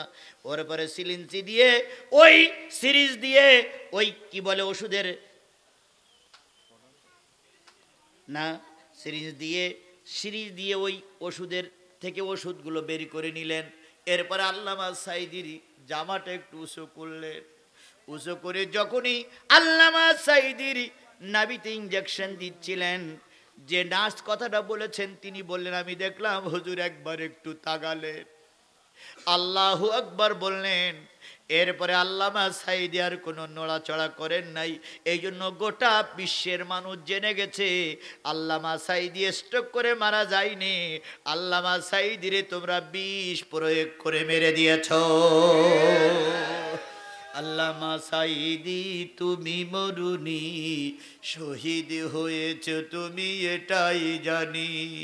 আল্লামা সাঈদী তুমি মরুনি, শহীদ হয়েছ তুমি এটাই জানি। কারাগারে কাটালে 13টি বছর, বাতিল খেপেছে তোমার দেখে থর থর। তুমি যে ছিলে মোদের নয়নমণি, শহীদ হয়েছ তুমি এটাই জানি। শহীদ হয়েছ তুমি এটাই জানি। নিজামী সাহেবকে বলা হয়েছিল, যদি আপনি রাষ্ট্রের কাছে ক্ষমা ভিক্ষা চান, জীবন ভিক্ষা চান, তাহলে আপনাকে কি করা হবে? হয়তো ক্ষমা করা হবে। নিজামী সাহেব বলেছিলেন, আল্লাহর কসম, আমার হায়াত দেওয়ার মালিক আল্লাহ, আমার মৃত্যু দেওয়ার মালিক আল্লাহ। যদি আমার এই জেলখানার ফাঁসির কাস্টে মৃত্যু হবে, আল্লাহ লিখে রাখে, জীবন ভিক্ষা চাইলেও বাঁচা যাবে না। এই জন্য বলুন তো, জীবন ভিক্ষা যদি চাইতে হয় কার কাছে চাইতে হবে? তাহলে কালেমার অর্থ হলো 4টা। আইন মানব কার? হুকুম মানব কার? প্রার্থনা করব কার কাছে? রেজেক চাবো কার কাছে? এই কালেমার অর্থ বুঝে আমি একজন ইসলামী দলের কর্মী হয়ে গেলাম। এবার আমার কাজ, আল্লাহ বলতেছেন, ওয়ালতাকুম মিনকুম উম্মাতুন, তুমি উম্মত হয়ে গেলে, দলের কর্মী হয়ে গেলে, তোমার কাজ হলো ইয়াদউনা ইলাল খায়র। তুমি যখন এই দলের কর্মী হয়ে যাবা, তখন তোমার কাজ হলো মানুষকে ভালোর দিকে আহ্বান করা। নিজে বাঁচলে হবে না, অপরজনকে জাহান্নামের আগুন থেকে বাঁচাতে হবে। আমান আহসানু কওলাম মিম্মান দাআ ইলাল্লাহ ওয়া আমিলা সালিহা ওয়া ক্বালা ইন্নানি মিনাল মুসলিমিন। তার কথার সেই উত্তম কথার কার হতে পারে যে বলে যে মানুষকে ভালোর দিকে ডাকে আর বলে আমি একজন মুসলমান। তাহলে আপনি কালেমা হলা হয়ে গেছেন, নিজে জাহান্নাম থেকে বাঁচবেন না, পরিবারের সকল সদস্যকে জাহান্নাম থেকে বাঁচাতে হবে। এটা আপনার 1 নম্বর দায়িত্ব। আল্লাহ, ওয়ালতাকুম মিনকুম উম্মাতুন ইয়াদউনা ইলাল খায়র ওয়া ইয়া'মুরুনা বিল মারুফ ওয়া ইয়ানহাউনা আনিল মুনকার। সৎ কাজের আদেশ করতে হবে, অসৎ কাজের নিষেধ করতে হবে। এই মানুষকে ভালোর দিকে ডাকা, সৎ কাজের আদেশ করা, অসৎ কাজের নিষেধ যারা করবে ওয়াউলাইকা হুমুল মুফলিহুন, আল্লাহ পাক বললেন এরা সবাই সফল কাম, এরাই সবাই পাশ করে গেছে। এখন বলুন তো, ইসলামের পক্ষে থাকতে গেলে পরীক্ষা দেওয়া লাগবে না লাগবে না? আরো জোরে বলেন, লাগবে না লাগবে না? পরীক্ষা দিয়ে পাশ করা আর পরীক্ষা না দিয়ে পাশ করা দুইজন কি এক? আরো জোরে বলেন, দুইজন কি এক? সাবেক জাতীয় সংসদের ডেপুটি স্পিকার আপনাদের এলাকারই মনে হয়, মনে হয়, তাই এটা কি ঠিক? এই স্পিকার সাহেবকে আমরা চ্যালেঞ্জ করলাম, আপনি সুষ্ঠু নির্বাচনে আসুন। আর আমি এখানে শুনতে পাইলাম সাবেক আমিরে জামাত চ্যালেঞ্জ করে গেলাম, তবে চ্যালেঞ্জ করতে গিয়ে একটা কথা বললাম, দয়া করে দিনের ভোট রাতে করবেন না। এক চাচা ফজরের নামাজ পড়ে গেছে ভোট দিতে, যা আমি সবার আগে ভোট দিয়ে অন্য কাজ শুরু করব, কারণ ভোট একটা পবিত্র আমানত। তো গেছে যে উনি সবার আগে দাঁড়াইছে, ভোট কেন্দ্রের দরজা খোলে কয়টার সময়? 8টার সময় দরজা খুললি চাচা গেছে ভিতরে। ভিতরে যাওয়ার পরে যারা ভিতরে দায়িত্বশীল ছিল তারা বলতে, চাচা নাম কি? মোহাম্মদ আমিরুল ইসলাম। পিতার নাম আব্দুল বাসেত। কয় চাচা আপনার ভোট দেওয়া হয়ে গেছে। তো চাচা বলতেছে আমার আগে তো কেউ ঢুকিনি, আমি তো ফজরের নামাজ পড়ে ঢুকেছি, তাহলে আমার ভোটটা কেডা দিল? বলতে, চাচা আপনি আইছেন ফজরের নামাজ পড়ে ভোট দিতে, আর এর আগে আর এক দল তাহাজ্জুদের নামাজ পড়ে এসে ভোট দিয়ে গেছে। তাহলে তাহাজ্জুদ আগে না ফজর আগে? তাহলে ওরা তাহাজ্জুদ পড়ে ভোট দিয়ে গেছে। তো চাচা বলতেছে, হায় হায় রে, এতদিন ভোট দিতে পারলাম না, একটা ভোট দিতে আসলাম তাও যে গেল। তো যাক, তো যাচ্ছে আর বলতেছে, তাহলে কেরাম ভোট? আমি আসার আগে ভোট দিল, তো যাক। তো ওই বাড়ি যাই, তখন বলতেছে যে চাষির ভোটটা, চাষির নাম কি? চাষির নাম সকিনা। কয় উনিও 2 ঘন্টা আগে ভোট দিয়ে গেছে। চাচা তখন বলছে, তোমার চাষি তো 5 বছর আগে মারা গেছে।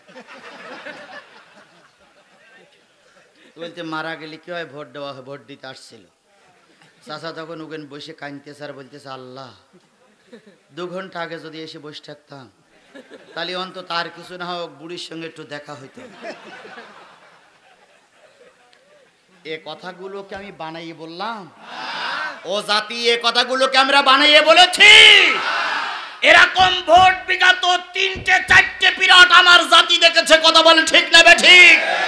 তোমরা যখন আস্তে করে এসে বলো এবারের ভোট সুস্থ হয়েছে, তখন পাশের কুকুর পর্যন্ত ফিক করে হেসে ওঠে। কয় কেউ ভোট দিতে গেল না, এরা সুষ্ঠু নির্বাচন কি করে করলো? কথা বলেন ঠিক না ঠিক?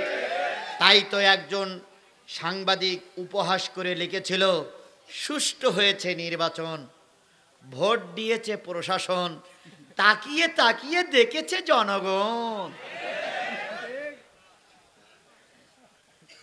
আবারও বলি, আমাদেরকে দুর্বল ভেবো না, ইসলামী আন্দোলনকে দুর্বল ভেবো না। ইসলামী আন্দোলনের নেতা কর্মী যতগুলো মারা গেছে, একটা নেতা কর্মীর পিছনে গুলি লাগে নাই, সব নেতা কর্মীর বুকে গুলি লেগেছে। রংপুরের আবু সাইদ বুক উঁচু করে দিয়ে বলেছে, চালাও গুলি। বোঝা গেল যুবকেরা বুক দেয়, যুবকেরা পিঠ দেয় না। ছাত্রলীগের সাবেক ছাত্রলীগের সভাপতি সাদ্দাম, বাপের বেটা সাদ্দাম, তিনি বলেছিল বিশ্ববিদ্যালয় ঠান্ডা করতে ছাত্রলীগের 1 ঘন্টা সময় লাগবে না। আমি জিজ্ঞেস করি, সেই সাদ্দাম হোসেন আপনি এখন কোথায়? এই ডেপুটি স্পিকার এই পাবনায় দাঁড়িয়ে বলেছিল জামাত শিবিরকে আর মাথা উঁচু করতে দেওয়া হবে না। আজকে জামাত শিবির আওলারা মঞ্চে দাঁড়িয়ে আছে, তুমি স্পিকার কোথায় দেখে যাও, তোমার সেই পুষ্যপুত্ররাও নেই, তুমিও নাই, অথচ আমরা ছিলাম, আমরাই আছি।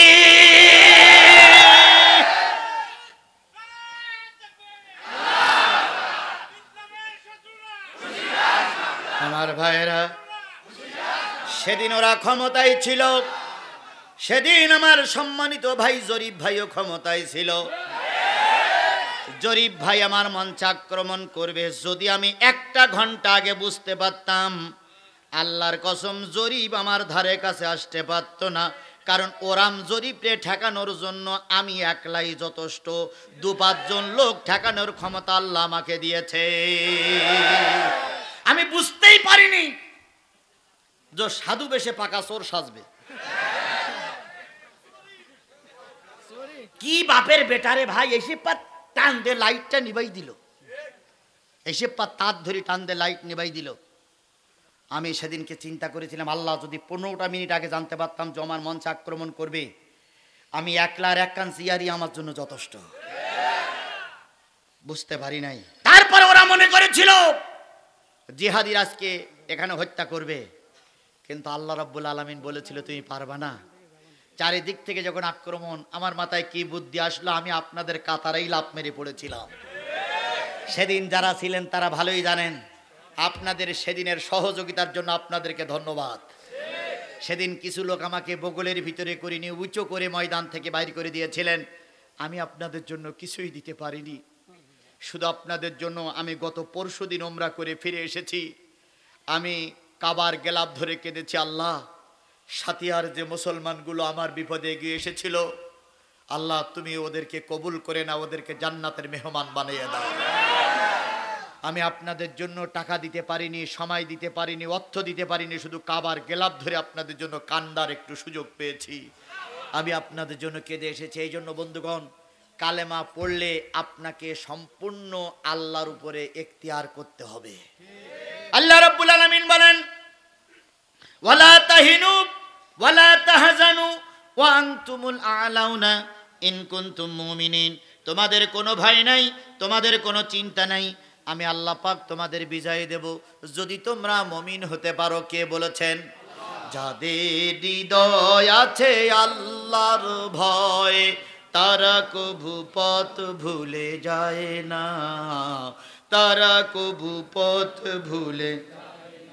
আল্লাহর প্রেম ছাড়া এই দুনিয়ায় কারো কাছে কোনো কিছু চায় না। রাতের আধারে যারা সিজদাতে রয়, দু চোখের অশ্রুতে নদী যেন বয়। চলো না হাত চানি যতই আসুক, পিছনে ফিরেও তাকায় না। যাদের হৃদয় আছে আল্লাহর ভয়, তারা কভু পথ ভুলে যায় না। আমরা সে আল্লাহর ভয় নিয়ে চলতে চাই। কথা বলেন ঠিক না বেঠিক? এবার আসুন, আল্লাহ রাব্বুল আলামিনের পথে যারা আসবে তাদের যুগে যুগে পরীক্ষা হবে। ওই পরীক্ষার পরেও তারা ধর্মের কাজ করে যাবে। কথা বলেন ঠিক না বেঠিক? আল্লাহর নবীর চাইতে ভালো মানুষ কেউ ছিল না, আমরা তার সঙ্গে তুলনা করব না। আসুন তারপরের যে খলিফা হযরত আবু বকর সিদ্দিক রাদিয়াল্লাহু তাআলা আনহু, নবীর মৃত্যুর পর আবু বকর সিদ্দিক খেলাফতের দায়িত্ব পালন করেছিলেন। আবু বকর 2 বছর 3 মাস 17 দিন 6 ঘন্টা খেলাফতের দায়িত্ব নিয়েছিলেন। এই 2 বছর 3 মাস 17 দিনের ভিতরে তার কয়েকটা কথা বলে আমি আপনাদের কাছে শেষ করি। নেতার মতন নেতা যদি হয়, সে মরার সময়ও প্রতিশোধ নিতে চায় না। আল্লামা নিজামী সাহেব, তার সন্তানেরা যখন তার সঙ্গে সে দেখা করতে গেলেন, আর 10টা মিনিট বসে বাবা, 10টা মিনিট হয়ে গেছে। তার সন্তানেরা যখন তার সঙ্গে দেখা করতে গেলেন, কয়টা সন্তান? 6টা। 6 সন্তানের প্রথম বড় সন্তান হলো মেয়ে। হ্যাঁ, ছেলে 4টা, মেয়ে 2টা। আল্লামা নিজামী সাহেব ছেলেদেরকে বললেন, বাজান, যে কদিন আল্লাহ পাক আমারে হায়াত রেখেছিল সে কদিন আমি বেঁচে ছিলাম, আমার মৃত্যুর পরে যেন প্রতিশোধ নিতে যেও না। কি সুন্দর কথা রে ভাই। আর আমাদের নেতারা বলে একটা মরলি 10টা মারবো। কি বলে, তাই না বলে? তারপরে মঞ্চে চেয়ারে বলে ভাতে মারবো পানিতে মারবো, এরপরে বলে চুবাইয়ে চুবাইয়ে মারবো। কিন্তু ইসলামী আন্দোলনের সিপাহ সালার বীর সৈনিক বললেন, যদি ওরা অন্যায়ভাবে আমাকে মারতেছে, প্রতিশোধ নিতে যেও না। আর আমার শুভাকাঙ্ক্ষী দেশবাসীরে বলো, আমি প্রতিশোধে বিশ্বাস করি না, আমি বিচারটা মালিকের দরবারে দিয়ে দিলাম। আবু বকর সিদ্দিক রাদিয়াল্লাহু তাআলা আনহু মুসলমানদের খলিফা। তার টার্গেট ছিল কোনো মানুষ যেন না খেয়ে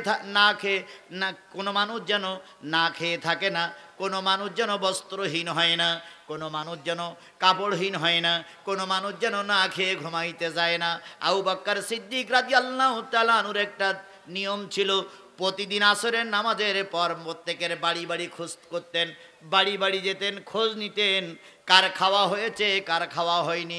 সেই সুন্নাত অন্তত আজকে কেউ পালন করুক আর না করুক, জামাত ইসলামের আমির ডাক্তার মোহাম্মদ শফিকুর রহমান পালন করেই চলেছে। লোকটা বুড়া মানুষ, বয়স নাকি 70-এর উপরে, 75-76 বছর বয়স। উনি সেদিন এক সমাবেশে বলেছিলেন, আমারে বুড়া বুড়া মনে করবা না।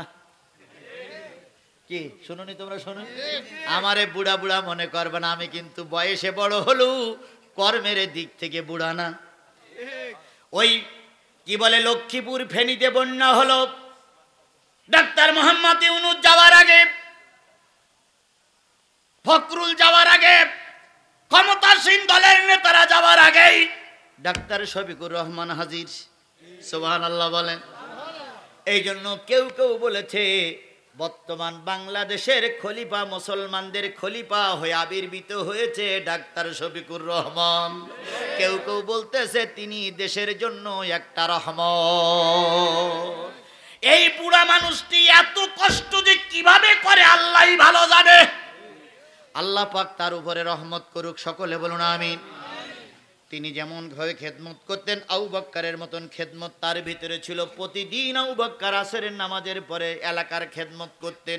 হঠাৎ করে একদিন দিয়ে দেখে এক বুড়ি মানুষ লাঠির নিচে, লাঠির মাথায় একটা কি বলে বক্সা নিয়ে, লাঠির মাথায় একটা প্যাকেট নিয়ে খুব দ্রুতগামী হেঁটে যাচ্ছে।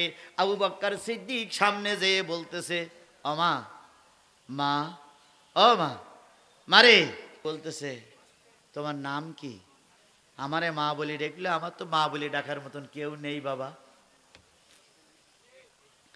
এই যে রাংপুরি যে ছেলেটা মারা গেল, নাম কি বলো? আবু সাইদ। আবু সাইদের বাড়িতে যে শিবিরের সভাপতি, শিবিরের সেক্রেটারি আবু সাইদের মার কাছে যে বলতেছে, মা তোমার আবু সাইদ মারা গেছে, মনে করো আমরাই তোমার আবু সাইদ। তোমার যতদিন বেঁচে আছো জীবনে যত কিছু প্রয়োজন সব আমরা দেখব। আবু সাইদ মারা গেছে বলে দুঃখ করো না, এক আবু সাইদ মারা গেছে, লক্ষ আবু সাইদ তোমার পাশেই আছে।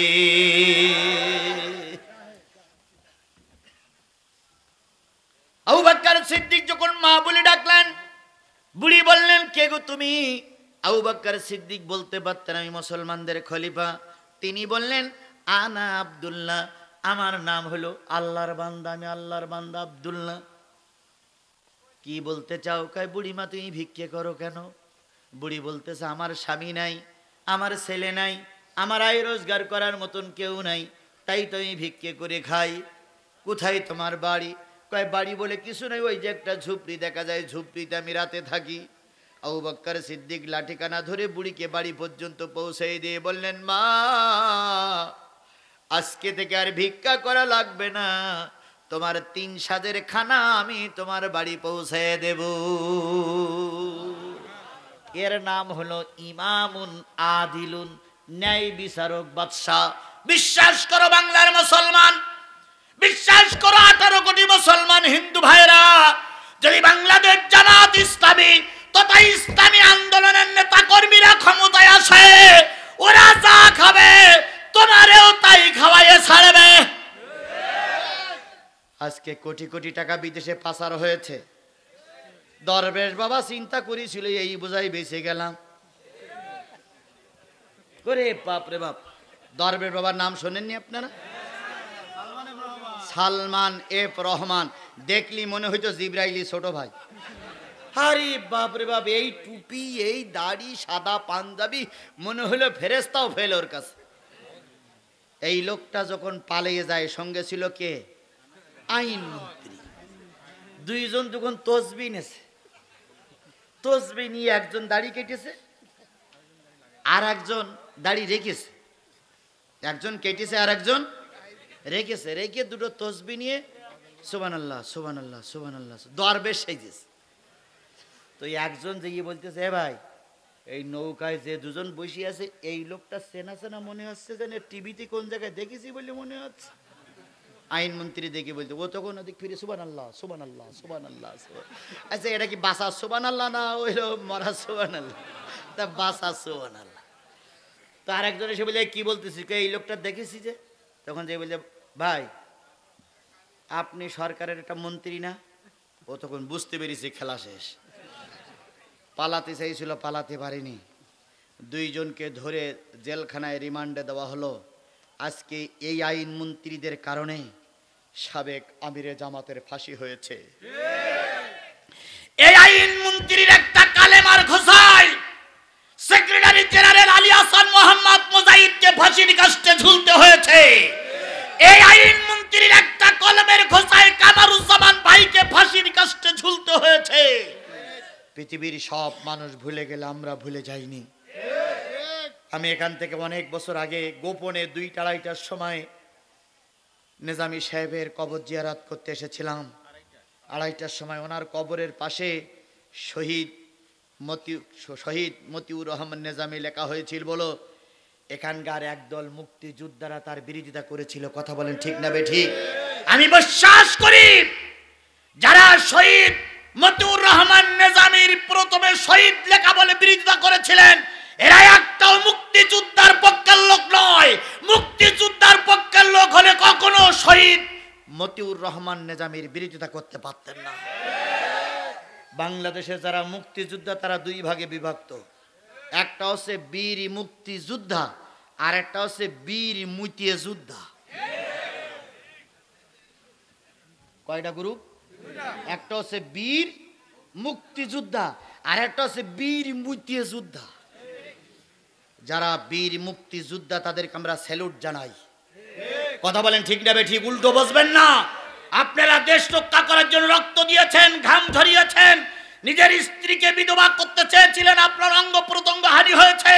আপনারা সঠিক মুক্তিযোদ্ধা, আপনাদেরকে স্যালুট জানাই, স্যালুট জানাই, স্যালুট জানাই। কিন্তু মুক্তিযোদ্ধার নাম করে যারা ভাতা নেছেন, যারা জীবনে যুদ্ধ করতে যান নাই, তাদের একটা গ্রুপের লোক হইল 3 ইঞ্চি হারুন। কয় ইঞ্চি হারুন? আমি চিন্তা করি পুলিশের চাকরি করতে গেলে 5 ফুট 6 ইঞ্চি লাগে, এই 1.5 ব্যাটারি চাকরি বলল কি করে?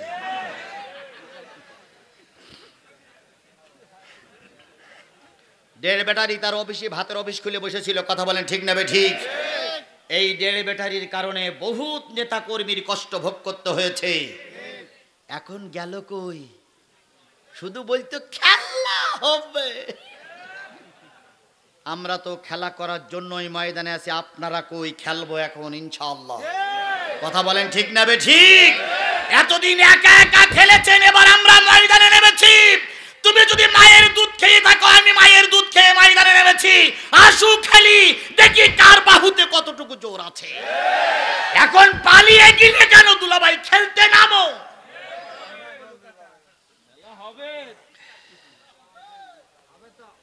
মাঠে 2 পক্ষ খেলা হতে গেলে, মাঠে খেলতে গেলে কয় পক্ষ লাগে?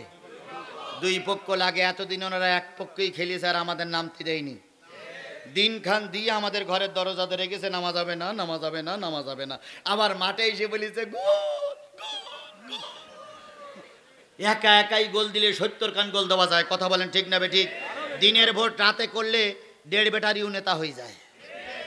যাদের সমাজে কোনো পাস ছিল না, যারা গরু চুরি করে ক্ষমতার পাওয়ারে ছিল, তারাই বছরের পর বছর ক্ষমতা দখল করে রেখেছিল। আর শিক্ষিত নেতারাই জেল খেটেছে, পালিয়ে পালিয়ে বেড়েছে। দুই পক্ষের খেলা হবে, মনে করুন পাবনার মাঠে। আসবে রংপুরের পার্টি আর খুলনার পার্টি। কোনো ঘটনাক্রমে খুলনার পার্টি আসেনি, এসেছে রংপুরের পার্টি। রংপুরের পার্টি এসে দেখে খুলনার পার্টি নেই। এখন ওনারা চিন্তা করছে টিকিট কাটা, তাহলে খেলায় এরাই ভাগ করে খেলুক। দুই পক্ষ ভাগ করেছে এরশাদ আর শেখ হাসিনা, ওরা কিন্তু এক পক্ষেরই লোক। তো খেলা করিয়ে একজন 11 কান 12 কান করে গোল দিয়েছে। তো গোল দিয়ে রাজশাহীর পার্টি বাড়ি গেছে 11টা সাড়ে 11টার সময়। তো স্ত্রী জিজ্ঞেস করছে, তুমি আজকে খুব খুশি খুশি ভাব, জিতেছো না হেরেছো? তো বলতেছে, গিন্নি আজকে 11 খান গোল দিছি। তা গিন্নি বলতেছে, তুমি তো জীবনে কোনোদিন মাঠেতে গোল খেয়ে ছাড়া গোল দিয়ে বাড়ি আসো না, তুমি তো ভোটে দাঁড়ালে জামানত বাতিল হয়ে যায়, আজকে 11 খান গোল দিলে কেন? তোমার প্রতিদ্বন্দ্বী যারা ছিল তারা কি খুব দুর্বল? তখন বলতেছে, না রে গিন্নি, খুলনার সঙ্গে খেলা ছিল তো খুলনাওয়ালারা আসেনি। স্ত্রী তখন বলতেছে, তাই 11 খান গোল দিলে কেন? 110 খান গোল দিতে পারোনি? আওয়ামী লীগের খেলাটা এরকমই ছিল, কথা বলেন ঠিক না ঠিক? বাংলাদেশ জামাত ইসলামী ওরা নির্বাচন করতে দেয়নি, বিএনপি কে ওরা নির্বাচন করতে দেয়নি, গণতন্ত্রের পক্ষে শক্তি ওরা নির্বাচন করতে দেয়নি। ওরা একা একাই গোল দিতে চায়, শুধু বলেছে গোল গোল গোল।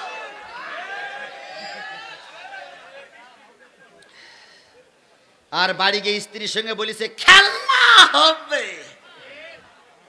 কোথায় খেলোয়াড়রা আসো, আমরা এখন খেলার জন্য ময়দানে নেমে গেছি, কথা বলেন ঠিক না ঠিক?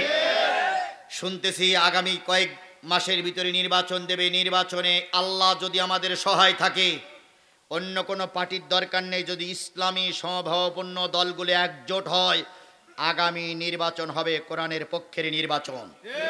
আগামী সংসদ হবে কোরআনের পক্ষের সংসদ, আগামী প্রধানমন্ত্রী হবে কোরআনের পক্ষের মন্ত্রী, আগামী বঙ্গভবন হবে কোরআনের পক্ষের বঙ্গভবন। ভারত সহ গোটা বিশ্ব যদি আমাদের বিরোধিতা করো, টিকাতে পারবা না, পারবা না, পারবা না।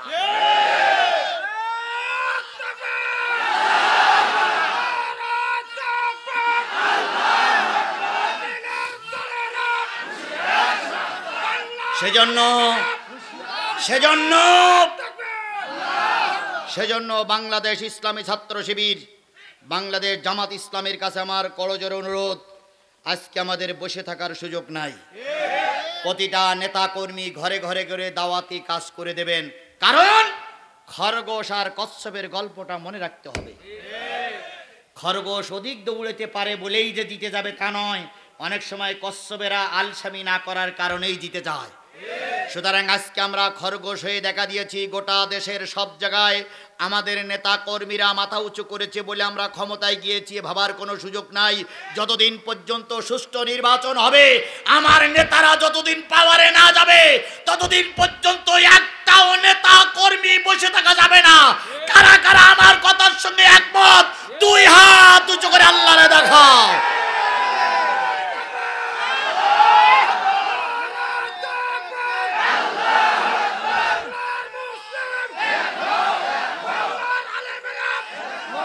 আল্লাহ এই হাতগুলো রে কবুল করুক, সকলে বলুন আমিন। আরো জোরে আমিন, আরো জোরে। আবু বকর সিদ্দিক কার খোঁজ নিলেন? বুড়ির খোঁজ নিলেন। বুড়ি বললেন, আমার তো ছেলে নাই, আমার তো পরিবারে কেউ নাই, আমার তো দেখার মতন কেউ নাই। বুড়ি বললেন, মা চিন্তা করো না, আমি তোমার দায়িত্ব নিলাম। আবু বকর দুপুরের খাদ্য দেয়, রাতের খাদ্য দেয়, সকালবেলার খাদ্য পৌঁছায় দেয়। হঠাৎ করে ওমরে ফারুক রাদিয়াল্লাহু তাআলা আনহু একদিন আসরের পরে রাস্তা দিয়ে হাঁটতেছে আর বলতেছে, এই সমাজে এমন কোন লোক আছে যেই লোকটা না খেয়ে থাকে? একজন লোক দেখাই দিলেন, ওমরে ফারুক, আমার মদিনায় কোনো না খাওয়া লোক নাই, তবে ওই যে দূরে একটা ঝুপড়ি দেখা যায়, ওই ঝুপড়ির ভিতরে একটা বুড়ি বসবাস করে। ওই বুড়ি দীর্ঘদিন ভিক্ষা করতে বাহির হয় না, হয়তো বুড়ির অসুখ করেছে, হয়তো বুড়ির সংসার অভাব দেখা দিয়েছে। একটুখানি খেয়াল করেন, আল্লামা সাঈদী যে এলাকার থেকে নির্বাচিত হতেন, ওই এলাকাটা ছিল হিন্দু অধ্যুষিত এলাকা। আমি ওই এলাকা একবার মাহফিলে গিয়ে, এই এলাকার মানুষেরা আল্লামা সাঈদীর নামে মামলা দিয়ে সাইদিরে জেল খাটাচ্ছে আমি বক্তা বলে প্রমাণিত হইতে হলে হয়তো বুড়ি আমার গেড়া কলে ফেলতে পারে। আমি বললাম বাবা মা কেন? কয় না তুমি বলো তুমি কি বক্তা নাকি? আমি এক পর্যায়ে স্বীকার করলাম। বুড়ি আমার ব্রিফ কেসটা ধরে বলতেছিল বাবা তুমি কি আল্লামা সাইদির খোঁজ বলতে পারো? আমি বললাম মা তুমি হিন্দু মানুষ, আমার জীবনের দেখা কাহিনী, তুমি একজন হিন্দু মানুষ, হাতে তোমার হিন্দুদের চুড়ি, গলায় তোমার পৈতে, তুমি আল্লামা সাইদির খোঁজ নাও কেন? উনি বললেন মা বাবারে আল্লামা সাইদির গ্রামের পাশে আমার গ্রাম। আমি বললাম মুসলমানদের নেতা, মুসলমানেরা খোঁজ নেয় না, তুমি খোঁজ নাও কেন? সে তো একটা রাজাকার মানুষ। বুড়ি তখন 70 বছরের বুড়ি আমার মুখে হাত দিয়ে বলতেছে বাজান রে রাজাকার বলে গালিগালাজ দিও না, তোমার সেইতে আমি আল্লামা সাইদির বেশি ভালোবাসি। আমি জিজ্ঞেস করলাম মা কেন ভালোবাসো? বুড়ি বললেন বাবা আমার স্বামী নাই, আমার আয় রোজগার করার মতন কেউ নাই। সাইদি সাহেবের বাড়িটা জীর্ণ শীর্ণ বাড়ি, ওই বাড়ি যেতে গেলে আমার বাড়ির পাশটাই যেতে হয়। যখন আল্লামা সাইদি 6 মাস 3 মাস 4 মাস পর পর বাড়ি আসে, আমার বাড়ির পাশ দিয়ে যাওয়ার সময় সর্বপ্রথম আমাকে ডাকে কাকিমা কেমন আছো? আমি বেরিয়ে আসি, 2টা পোটলা আমার হাতে দেয়। একটা পোটলার ভিতরে থাকে কাপড় চোপড় প্রয়োজনীয় জিনিস, আর একটা পোটলার ভিতরে টাকা পয়সা প্রয়োজনীয় জিনিস। ওইগুলো দিয়ে যায় আর বলে মা কয়েকদিন পরে আমি চলে যাব, আবার খোঁজ নেব। আবার যখন সাইদি চলে যায় তখন 6 মাসের জন্য বাজার টাজার সব কিছু করে দিয়ে যায়। বুড়ি নিজের ভাষায় বলতেছে বাজান 6টা মাস সাইদি আর আসে না, শুনেছি কোনো জেলখানা আছে, তুমি কি সেই জেলখানার ইতিহাসটা বলতে পারো? আমি তখন চোখের পানি রাখতে পারি নাই। আমি বলেছিলাম বুড়ি মা মুসলমানেরা তার জেলখানার সংবাদ শুনে আনন্দ মিছিল করেছে। ফরিদউদ্দিন মাসুদ ওই গণজাগরণ মঞ্চে দিয়ে তার ফাঁসি দাবি করেছে, আর তুমি হিন্দু মানুষ, তুমি তার জন্য কল্যাণ কামনা করতেছো। সেদিন বুড়ি বলেছিল বাবা যে তার বিরোধিতা করতেছে সে জানে না আল্লাহ যদি কোনো ফেরেশতা নাজিল করে, আর ফেরেশতা যদি কেউ দেখতে চায় সে যেন আল্লামা সাইদিরে দেখে যায়। আল্লামা সাইদির বিপক্ষে মুসলমানের বাচ্চারা সাক্ষী দিল, আর আল্লামা সাইদির পক্ষে একজন হিন্দু আল্লামা সাইদির মৃত্যুর আগ পর্যন্তই তার পক্ষে ছিল। সেই হিন্দুটার নাম বলতে পারবেন? শুকরঞ্জন বালি। আল্লামা সাইদির জানাজার দিন আমি গিয়েছিলাম ভাই, পিরোজপুরি যখন পৌঁছাইলাম 6 কিলোমিটার আগে আমার গাড়িটা থামাই দেওয়া হলো। 6 কিলোমিটার আমাদের নেতা কর্মীরা আমাকে উঁচু করে নিয়ে গেল। আমি যখন আল্লামা সাইদির লাশের গাড়ির কাছে গেলাম তখন ভারপ্রাপ্ত আমির জামাত কথা বলতেছিলেন। উনি যখন ছিলেন শুকরঞ্জন বালি তখন পাশে দাঁড়িয়ে ছিল। আমি শুকরঞ্জন বালিকে দেখলাম হাউমাউ করে ওই লাশের গাড়ি ধরে কাঁদতেছে। আমি শুকরঞ্জন বালিকে জিজ্ঞেস করলাম ভাই আপনি কেন কাঁদেন? উনি বললেন হুজুর আমি সাইদির মৃত্যুর আগ পর্যন্ত তাকে নির্দোষ বলে প্রমাণ করতে চেয়েছি, করতে পারি নাই। আমি আমার ভগবানের কাছে প্রার্থনা করি ভগবান যেন কিয়ামতের দিন তারে নির্দোষ বলে প্রমাণ করে জান্নাতের মেহমান বানিয়ে দেয়। জাতির আজকে কষ্ট লাগে শুকরঞ্জন বালির মতন হিন্দু মানুষেরা আলেমদের পক্ষে থাকে, আর আমাদের দেশের একদল আলেমেরা আল্লামা সাইদির বিরুদ্ধে মিছিল করেছে। কথা বলেন ঠিক না ঠিক? মতিউর রহমান নেজামের ফাঁসি চেয়ে একদল হুজুররা সাতিয়ার মাটিতে মিছিল করেছিল। আপনারা তাদেরকে চিনে রাখবেন, আজ হোক কাল হোক জনগণের আদালতে ওদের বিচার হবেই হবে।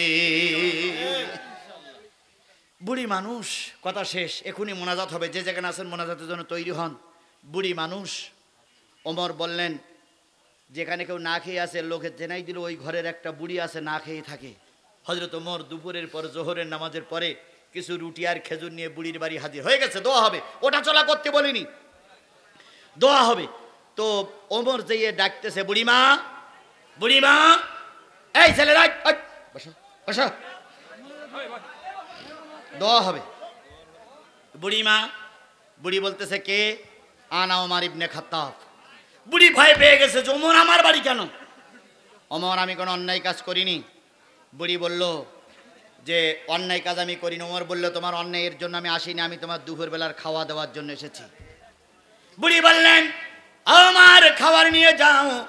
দুপুরবেলার খাবার একজন দিয়ে গেছে, সে লোকটার নাম আমি জানি না। রাতের খাবার নিয়ে গেল, রাতের খাবার আর একজন দিয়ে গেছে, নাম জানি না। হযরত ওমর চিন্তা করলেন, আমার আগে খাদ্য পৌঁছায় দিয়ে যায়। সেই লোকটাকে রাতের অন্ধকারে হযরত ওমর একটা ঝুপড়ির পিছনে বসে আছে লোকটার দেখার জন্য। হঠাৎ করে দেখলো রাতের অন্ধকারে একটা লোক খাদ্য নিয়ে আসতেছে। তিনি আর কেউ নয়, তিনি হচ্ছেন সিদ্দিক আকবর আবু বকর সিদ্দিক রাদিয়াল্লাহু তাআলা আনহু। হযরত ওমর আবু বকরকে ডাক দিয়ে বলতেছে, আবু বকর, এই জন্য আল্লাহ পাক তোমাকে জান্নাতের মেহমান বানিয়ে দিয়েছে। আজকে যদি সব নেতারা, বাংলাদেশের সব নেতারা এই আদর্শবান হতো, কোন লোক না খেয়ে ঘুমাইতে যেত না। কথা বলেন ঠিক না ঠিক? সুতরাং আদর্শবান নেতা, নীতিবান নেতা চিনতে হবে। এই নীতিবান নেতারে আমরা আগামীতে নির্বাচন করে ক্ষমতার মসনদে বসাবো ইনশা। সূরা ফাতিহা ইখলাস শরীফ পড়ি। বিসমিল্লাহির রহমানির রহিম, আলহামদুলিল্লাহি রাব্বিল আলামিন, আর রহমানির রহিম, মালিকি ইয়াউমিদ্দিন, ইয়্যাকা না'বুদু ওয়া ইয়্যাকা নাস্তাঈন, ইহদিনাস সিরাতাল মুস্তাকিম, সিরাতাল লাযীনা আন'আমতা আলাইহিম গায়রিল মাগদুবি আলাইহিম ওয়ালাদ-দাল্লিন। ভাই, যারা উঠে যাচ্ছেন বা উঠে গেছেন, তাদের পরিবারের কোনো লোক কবরে নেই, ইল্লা বিল্লাহ, আল্লাহুম্মা আমিন। ربنا ظلمنا أنفسنا وإن لم تغفر لنا وترحمنا لنكونن من الخاسرين ربنا إننا آمنا فاغفر لنا ذنوبنا وقنا عذاب النار اللهم رب ارحمهما كما ربياني صغيرا وقل رب ارحمهما كما ربياني صغيرا। মহিয়ান গরিয়ান সর্বশক্তিমান আল্লাহ, তুমি তোমার কুদরতি নয়নে তাকায় দেখো, হাজার হাজার মুসলমান নারী আর পুরুষদেরকে সঙ্গে করে নিয়ে কখন জানি দেখতে দেখতে 12টা পার হয়ে গেছে। দীর্ঘ সময় ধরে ধরে সূরা আল ইমরানের একটি আয়াত, মুসলিম শরীফের ছোট্ট একটা হাদিসের পরে ভিত্তি করে প্রায় 2 ঘন্টা সময় তোমার বান্দাদের কোরআনের কথা শুনিয়েছি, হাদিসের কথা শুনিয়েছি।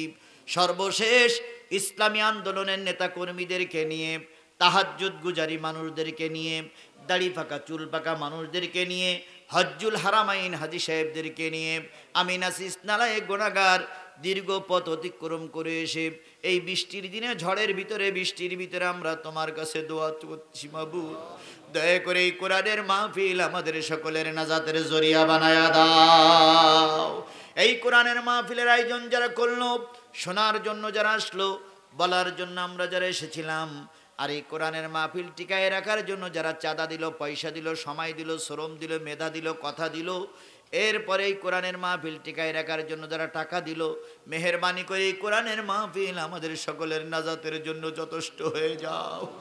গভীর রজনীতে হাত তুলেছি, কত লোকের মা নাই, বাবা নাই, দাদা দাদি অন্ধকার কবরে শুয়ে গেছে, যাদের আপনজন কবরে শুয়ে গেছে, আল্লাহ তাদের কবরগুলোরে তুমি জান্নাতের টুকরা বানায়া দাও, তাদের কবরগুলো তুমি জান্নাত দিয়ে ভরপুর করে দাও।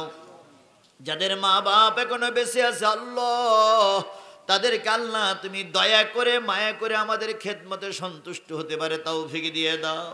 ও আমার রব, ও আমার মালিক, আজকে যদি আল্লামা সাঈদী বেঁচে থাকতো, এই বসন্তর দিনটা দেখে তারা বড় খুশি হয়ে যেত।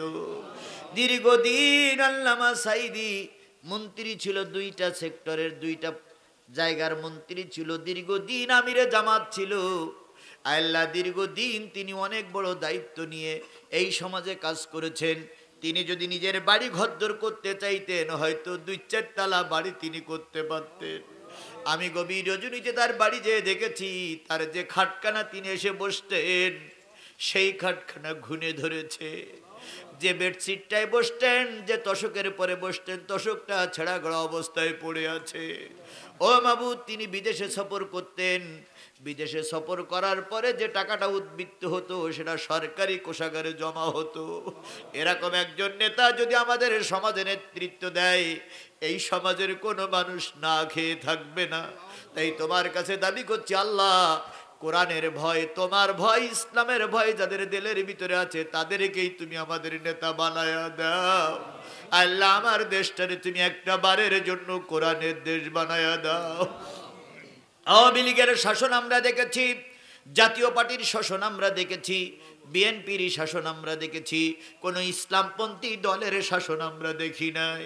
দয়া করে আগামী নির্বাচনে ইসলামপন্থীদের বিজয় দিয়ে, কোরআন দিয়ে জাতীয় সংসদ চলছে, দেশ চলছে, আমাদের দেখার তৌফিক দিয়ে দাও। তোমার দোস্তের খাতিরে দয়া করে আমাদের সকলের দোয়া মেহেরবানি করে কবুল করে নাও। আল্লাহ তাআলা এই গোরস্থানে যত মুদ্দার ব্যক্তি ঘুমায় আছে সবাইকে আল্লাহ তুমি মাফ করে দাও। যত দূর থেকে মানুষের এসেছে সুন্দরভাবে বাড়ি পৌঁছানোর তৌফিক দিয়ে দাও। মা বোনেরা কষ্ট করে এসেছিল, আল্লাহ মা বোনদের মনোবাঞ্ছাগুলো পূরণ করে দাও। তোমার দোস্তের খাতিরে আল্লাহ আমাদের সকলের দোয়া কবুল করো। 10,000, 20,000, 50,000, 1 লাখ টাকা থেকে শুরু করে যারা 2 টাকা পর্যন্ত দান করেছে সবাই দান কবুল করে নাও। অনেকে পেজ দিয়েছে, ধান দিয়েছে, সকলের দান কবুল করে নাও। আর যদি কোনো দিন পাবনার মাটিতে আসার সুযোগ আমার না হয়, সাথিয়ার মানুষদের সঙ্গে যদি দেখা না হয়, কিয়ামতের দিন তোমার এই পাগলদের সঙ্গে আমার পরিচয় করাইয়া দিও। আমরা যেন একই জান্নাতের মেহমান হয়ে থাকতে পারি তৌফিক দিয়ে দাও। দয়া করে তুমি আমাদের সবাইকে কবুল এবং মঞ্জুর করে নাও। আল্লাহ এই কাবার গেলাব, এই হাত কাবার গেলাব ধরে কেঁদে এসেছে মাত্র 2-3 দিন আগে, তোমার রসুলের দরবারে সালাম করে এসেছি 2 দিন আগে। আল্লাহ সেই মুখ নিয়ে আজকে দোয়া করছি, দয়া করে তুমি আমাদের কবুল করে নাও। মুরব্বীরা বসে আছে, তাদের কবুল করে, এই মাহফিলের সভাপতি, সহসভাপতি সবাইকে কবুল করে নাও। আমার নেতা উপজেলা চেয়ারম্যান ছিল, আজকে তিনি এই থানার আমিরের দায়িত্ব পালন করছে। আল্লাহ তার মেধা যোগ্যতা বাড়াইয়া দাও। আল্লাহ তার দ্বারা এই থানার আরো ইসলামের পক্ষে মানুষ আসতে পারে এমন যোগ্যতা তুমি তৈরি করে দাও, বাড়িয়ে দাও। দোস্তের খাতিরে কবুল করে নাও। শহীদ মতিউর রহমান নেজামীর মাটি এই থানায় পড়ে আছে, অন্য থানায় কি করবে আমি জানি না। তুমি দয়া করে শহীদ মতিউর রহমানের রক্তের কারণে, রক্তের বিনিময়ে এই থানাকে তুমি ইসলামী আন্দোলনের ঘাঁটিতে রূপান্তরিত করে দাও। এই থানার সবাইকে তুমি ইসলামী আন্দোলনের নেতা কর্মী হিসাবে কবুল করে নাও। তোমার দোস্তের খাতিরে আমাদের দোয়া কবুল করে নাও। সুবহান রাব্বিকা রাব্বিল ইজ্জাতি আম্মা ইয়াসিফুন ওয়া সালামুন আলাল মুরসালিন ওয়ালহামদুলিল্লাহি রাব্বিল আলামিন।